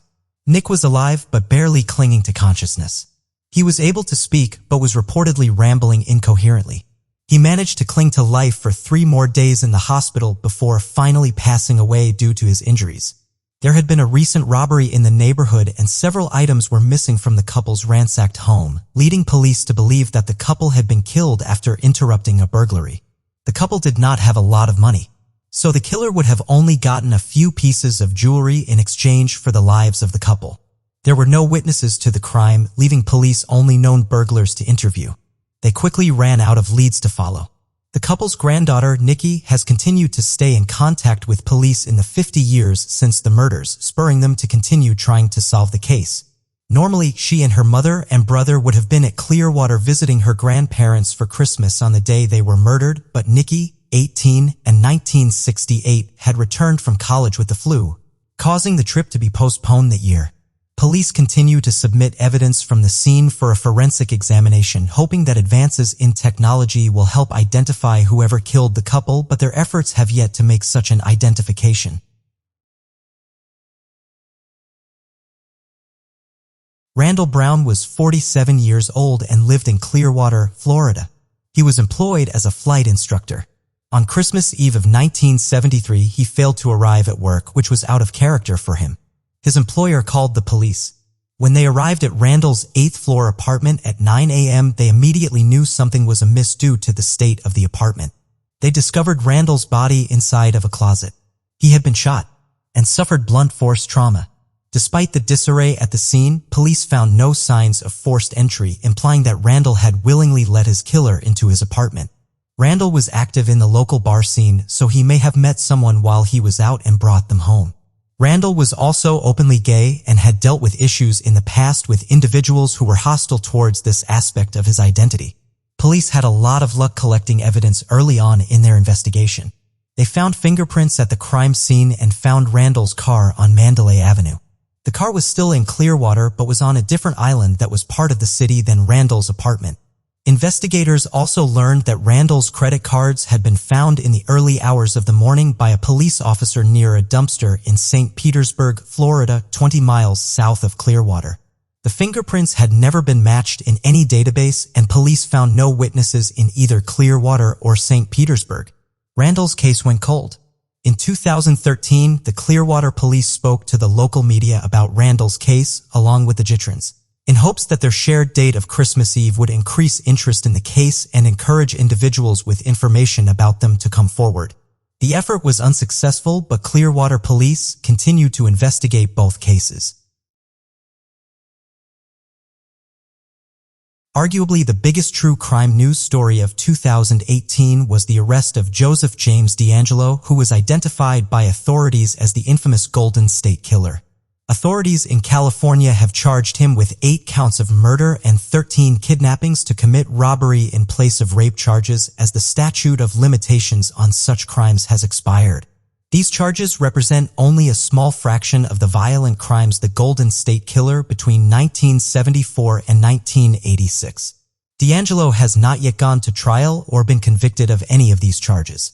The apprehension of such a prolific criminal was obviously a major cause for celebration, but part of the notoriety of DeAngelo's arrest comes from the method used to identify him. DeAngelo was arrested after being identified through forensic genealogy in the first public case of this technique being used. A sample from a Golden State Killer crime scene had been uploaded to a relatively unknown genetic genealogy website and had identified a distant relative of the contributor of the DNA. Through creating extensive family trees, genealogists were able to identify suspects who would theoretically share that same percentage of DNA with the individual found in the database. They were able to collect DeAngelo's DNA based on that information, first covertly and then in a controlled setting, and tested it to confirm that it matches the sample found at the crime scene. The website these authorities used is known as GEDmatch, and as of the making of this video, it has been used to make arrests in 15 murders and sexual assaults. Several of these arrests were made in very high-profile cold cases, including those of April Tinsley, Michaela Welsh, Jay Cook, and Tanya Van Keelenberg. It has also been used to identify the remains of 6 John and Jane Does. While the use of genetic genealogy to solve crimes is still a novel approach, GEDmatch itself has been around for almost a decade and has very humble and personal origins. Curtis Rogers was a businessman who had a lifelong interest in his family history. He began studying genealogy in earnest and had his DNA tested with a desire to verify his family's belief that they were related to Thomas Rogers, a passenger on the Mayflower in 1620. Through Curtis's research, he learned that they were not. However, this did not diminish his interest in genealogy and the role genetic research could play in it. He became an administrator for the Rogers Surname Project on Family Tree DNA, the commercial service he had used to obtain his DNA sequence. His experience on Family Tree DNA made Curtis wonder if it would be possible to create a computer program to quickly do the work of constructing elaborate family trees that was at the time still so cumbersome, even with the aid of DNA. Another member of the Rogers Surname Project recommended that Curtis speak to a man named John Olson. Olson was a transportation engineer who, while he had no real interest in genealogy, was fascinated by the idea of using computer code to mathematically compare and map DNA sequences. Despite living 1,000 miles apart, John and Curtis worked together to develop the program specifically for the Rogers Surname Project. In 2010, they decided to open up the project to anyone with an interest in genetic genealogy, and GEDmatch was born. The name GEDmatch is a reference to GEDCOM files, which were developed by the Church of Jesus Christ of Latter-day Saints to organize genealogical data in a single plain text file. Due to their specific beliefs about family and the afterlife, Latter-day Saints have a particular interest in identifying their extended relatives. They therefore have played a major part in developing databases and techniques used in genealogical research. While GEDmatch is in no way affiliated with the church, it has benefited from and still uses some of their research, including GEDCOM files. The actual GEDmatch site is fairly basic. Since the site is an open-source research tool, not a for-profit venture, the two-man crew running it is more concerned with keeping up its technical accuracy than making it look until the site's recent notoriety. It was basically a hobby project for Olson and Rogers even after Rogers retired from working full-time. While the site was created to be a public resource and never intended to make Rogers and Olson a lot of money, it still does have financial concerns. The cost of the servers needed to run a site with so much data uploaded to it has been estimated to be close to $250,000 a year. To cover these costs, GEDmatch offers what they call a Tier 1 membership. For $10 a month, Tier 1 members gain access to extra, more specialized tools. This keeps the more general tools and search features that the average person would need free to use. This background and research is what makes GEDmatch both unique and accessible to law enforcement. For individuals who are doing their own genetic research, the site gives them a chance to amongst customers of different commercial DNA sites. For example, if someone chooses to use an Ancestry.com test kit, they will only see familial matches from people who have also used Ancestry.com. However, once they upload their raw data to GEDmatch, they have the potential to find relatives who chose to use sites like 23andMe or Family Tree DNA. Since the site is open source and individuals who upload data to it are voluntarily allowing it to be compared to other samples, this also means that law enforcement can utilize it to find genetic relatives of individuals who have left DNA at crime scenes. The companies that actually provide the DNA testing, like 23andMe, do not allow such access to their data as their customers have not consented to their DNA being used in such a way. It should be noted that despite public perception, uploading your DNA to GEDmatch does not give anyone, including law enforcement, access to it. GEDmatch analyzes similarities between samples and reports back this degree of similarity. When law enforcement runs a DNA profile through GEDmatch, they are shown a table of other samples sorted by the amount of DNA shared with that sample and a numeric estimation of the number of generations separating the two contributors of those samples. Users begin diverting from GEDmatch's intended use as a purely genealogical tool almost immediately. A popular use for genetic genealogy is helping adopted children identify their biological parents. While this is technically genetic genealogical research, it has the potential to reveal unknown or unwanted family information and therefore has its own set of ethical concerns. The question of using the database to solve crimes is obviously much more loaded and has a far greater number of potential legal and ethical problems. This is why the relationship between GEDmatch and law enforcement has been somewhat rocky. Prior to D'Angelo's arrest, the terms of service for the site were vague enough that uploading DNA for the purpose of investigating a crime did not violate them, but Curtis Rogers did not want to actively encourage such a use. In the past, he had been contacted by both Parabon Nanolabs, a forensics firm that has been involved with many of the major cases recently solved by forensic genealogy, and the DNA Doe Project, which is attempting to use DNA to identify John and Jane Does. In both cases, Rogers told them that while he could not stop them from using GEDmatch for their specific purposes, he refused to endorse it. Rogers and Olson were not made aware that GEDmatch was being used in the Golden State Killer case prior to the announcement of D'Angelo's arrest. Rogers was initially upset that the site had been used in this way and without his knowledge, but the public reaction to the news slowly changed his mind. 4 days after D'Angelo's initial set of charges were announced, Rogers posted an announcement on GEDmatch highlighting the fact that using DNA to identify criminals did not technically violate the site's terms of service and inviting users to delete their information if they did not want it to be used in such a way. Rogers feared a massive wave of backlash following D'Angelo's arrest and was surprised when he was instead overwhelmed with positive feedback. There were of course some individuals who accused him of violating people's privacy, but the overwhelming majority of emails Rogers received about the news were congratulatory. Some individuals did choose to remove their information from the database, but that number paled in comparison to the number of new profiles that were uploaded. Immediately after the announcement of D'Angelo's arrest, GEDmatch had over 5,000 new profiles uploaded to it and broke its record for number of profiles added in a single day. It is impossible to know if this influx came because people simply had never heard of the site before and wanted to use it for their own genealogical research, or if they actively wanted their DNA to be used to help catch criminals. It does show, however, that plenty of people did not object to their data being used for such a purpose. Rogers subsequently updated the terms of service for GEDmatch in May 2018. They now specifically allow law enforcement officials to upload a DNA profile for the purpose of either identifying a criminal who committed a violent crime or identifying a deceased individual. GEDmatch considers a violent crime to be either a homicide or a sexual assault. Even if most people do not wish to have their DNA used in criminal investigations, only a relatively small number of willing participants are needed to be able to identify a huge percentage of the population. Since it is more of an obscure site with features mainly for people who have more than a passing interest in genealogy, GEDmatch has only approximately 1 million DNA files uploaded to it. This is in comparison to the estimated 5 million files on 23andMe and 10 million on Ancestry.com. All of the suspects who have been arrested using forensic genealogy have been identified using only this relatively small sample. This is not necessarily a surprising fact. According to an article published in the journal Science, over 60% of Americans of Northern European descent are currently able to be identified through their relatives with the samples already uploaded to GEDmatch. They estimate that this percentage will rise to over 90% within 3 years.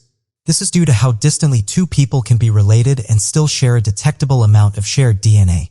In the Golden State Killer case, for example, D'Angelo was identified through his fifth cousin, someone with whom his most recent common ancestor was one of his great-great-grandparents.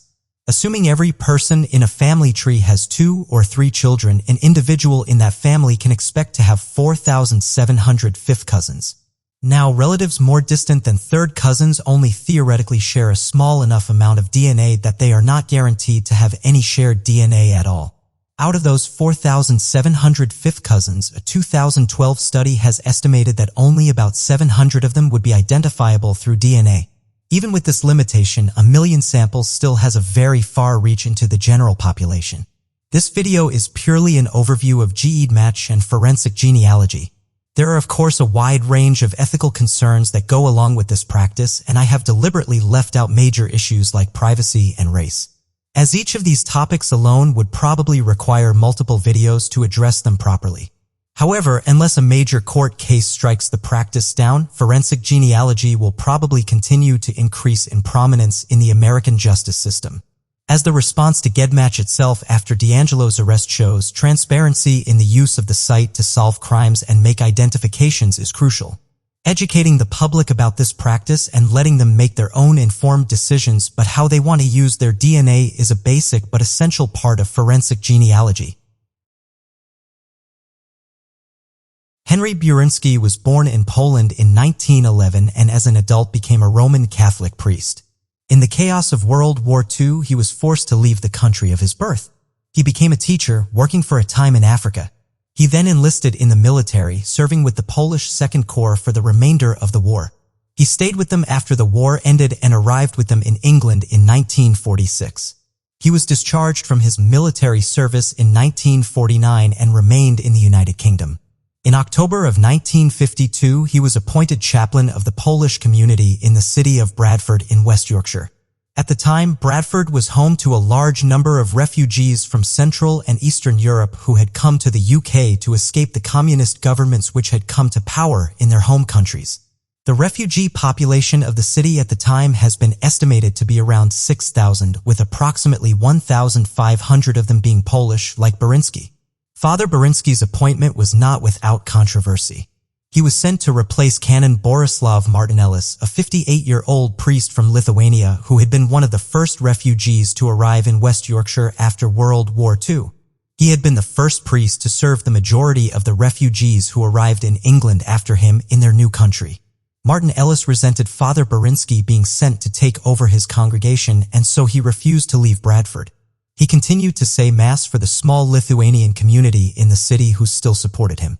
Father Burinski had offered to share duties with Canon Martin Ellis to appease his predecessor, but Martin Ellis refused the offer. While Martin Ellis had supporters who stayed loyal to him even after Father Burinski arrived in Bradford, Father Burinski was quickly embraced and beloved by the majority of the people he had been sent to serve.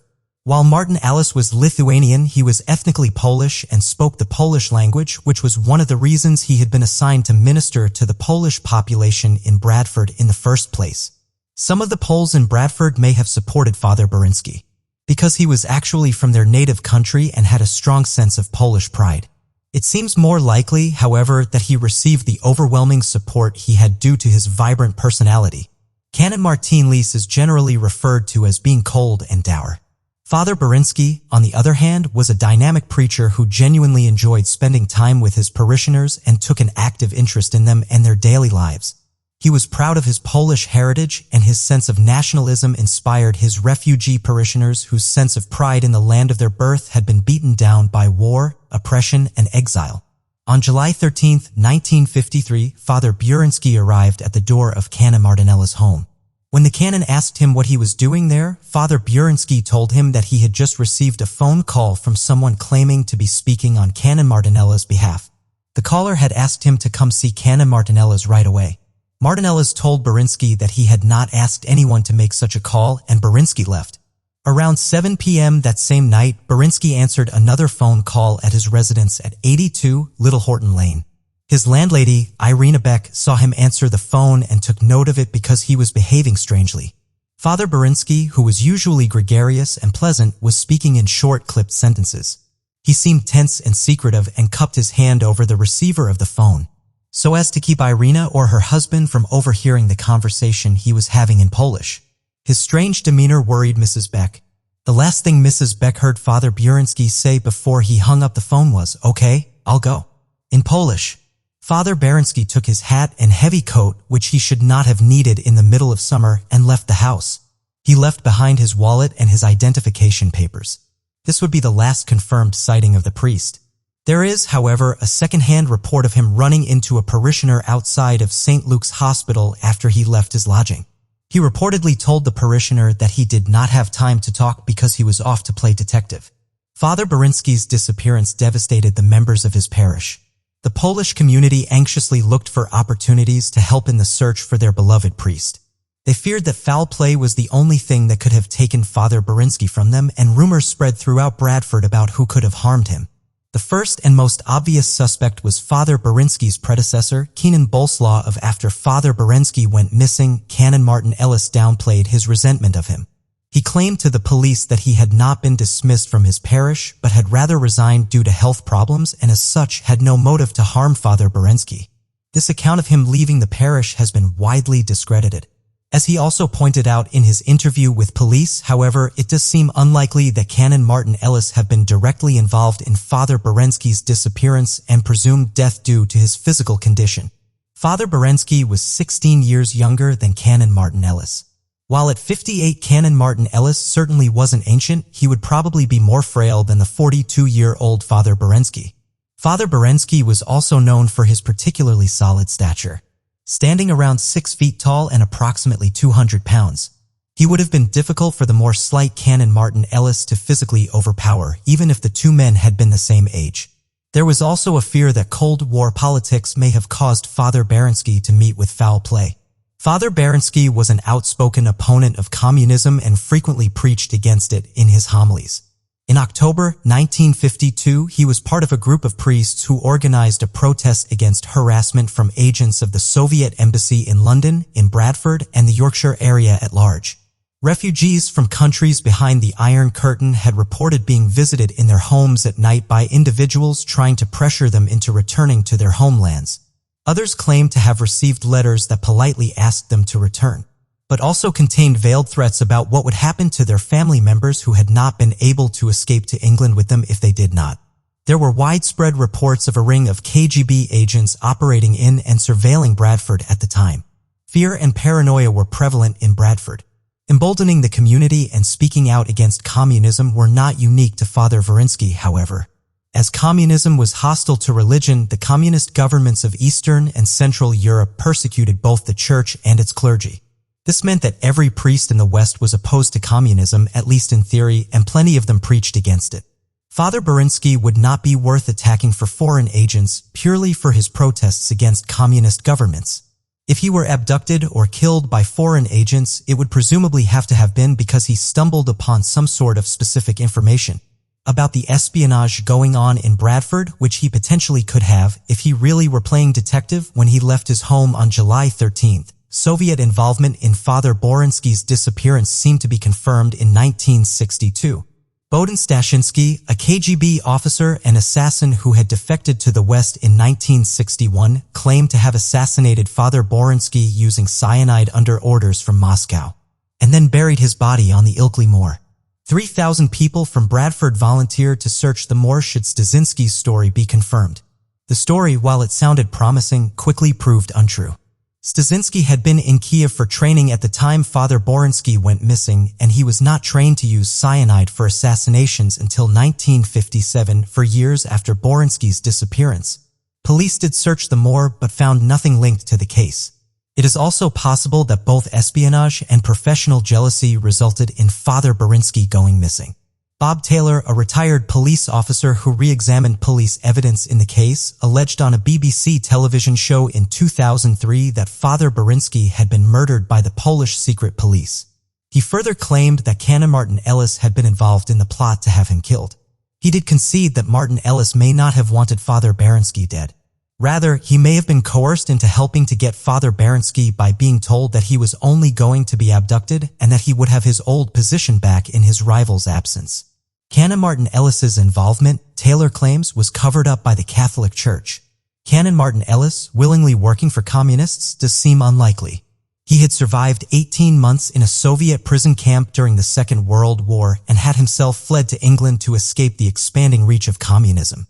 That being said, his anger at being replaced could have been used against him, and his desire to have this wrong being righted may have blinded him to what he was really getting into.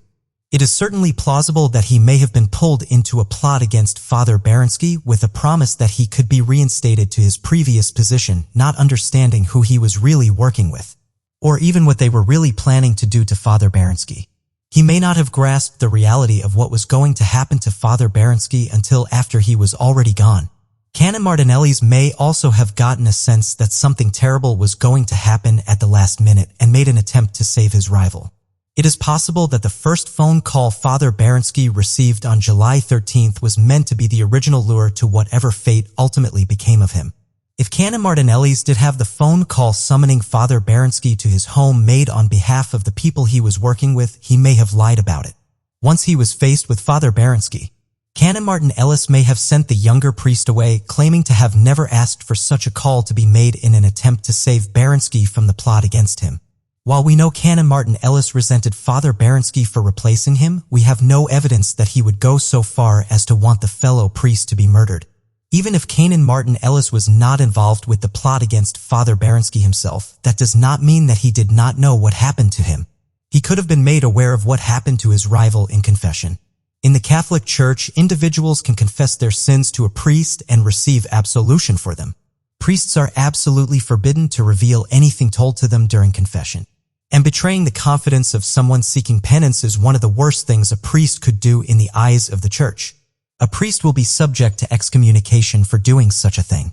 If someone confessed to Canon Martin Ellis that they played a part in the death of Father Berensky during the sacrament of penance, he would be unable to do anything about it due to his religious beliefs. A less popular theory of whom may have made Father Berensky disappear holds that he was killed by one of Canon Martin Ellis's supporters in Bradford. While Canon Martin Ellis was nowhere near as charismatic as Father Berensky, he did have parishioners who were loyal to him in the Lithuanian community. If someone confessed to him that they had killed Father Berensky in an ill-advised attempt at helping Canon Martin Ellis get his old position back, he could not share that information, and quite possibly felt guilt over being the reason behind another man's murder. Since he could not reveal the crime and felt some sense of responsibility for it, he may have also helped cover it up after the fact. Martin Ellis purchased 60 pounds of caustic soda around the time Father Berensky went missing. The purpose of this purchase was never determined. Speculate that this amount of caustic soda could have been used to dissolve a body buried underground in a matter of weeks. It is possible that Canon Martin Ellis acquired the caustic soda to help Father Berensky's killer dispose of his body. The idea that Martin Ellis had information about Father Berensky's fate, whether because he had been involved in bringing it about or just learned of it after the fact, is supported by the apparent decline in his mental status after Father Berensky went missing. 3 weeks after Father Berensky's disappearance, Canon Martin Ellis was found collapsed in his study. On his desk, the phrase, "Keep silent priest," in Polish had been spelled out using matchsticks to form the letters. Martin Ellis told his niece that 2 men had come to his door to speak with him and he had invited them into the study. He then felt a sharp pain on the back of his head and could remember nothing after that.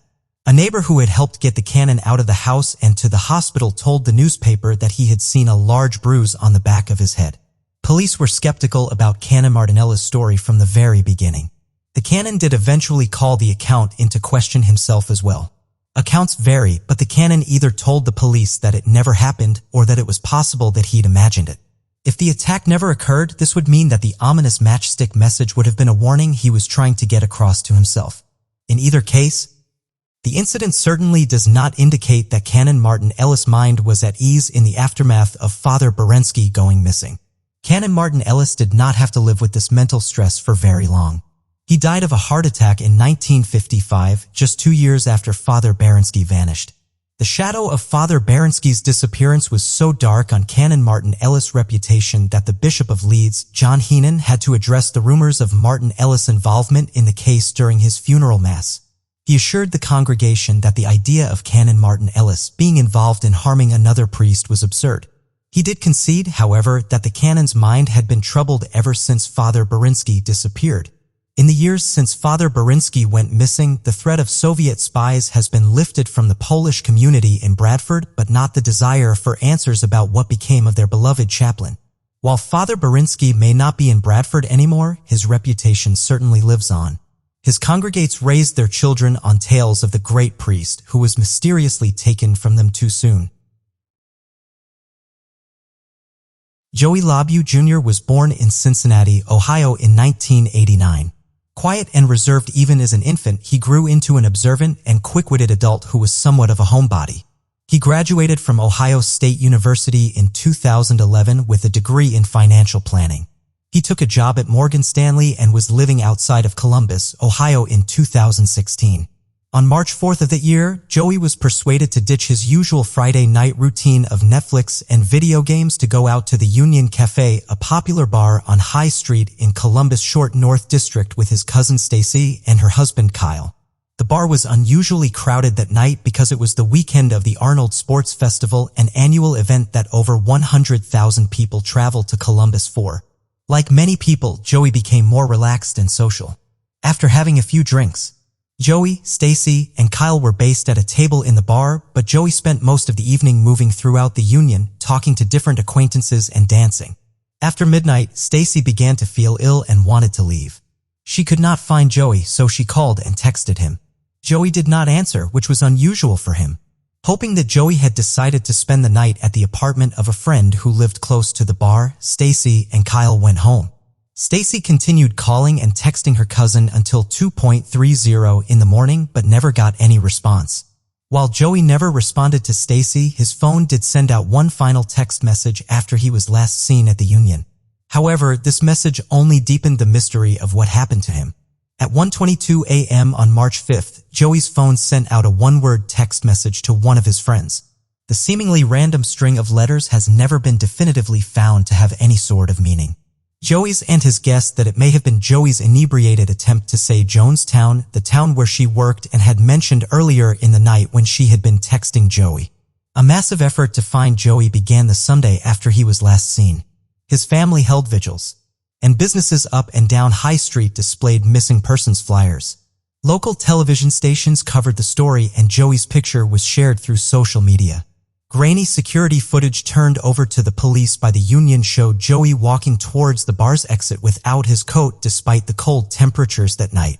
His car was still where Joey had parked it in the lot of the apartment complex he had previously lived in with his ex-boyfriend. His bank accounts were not accessed.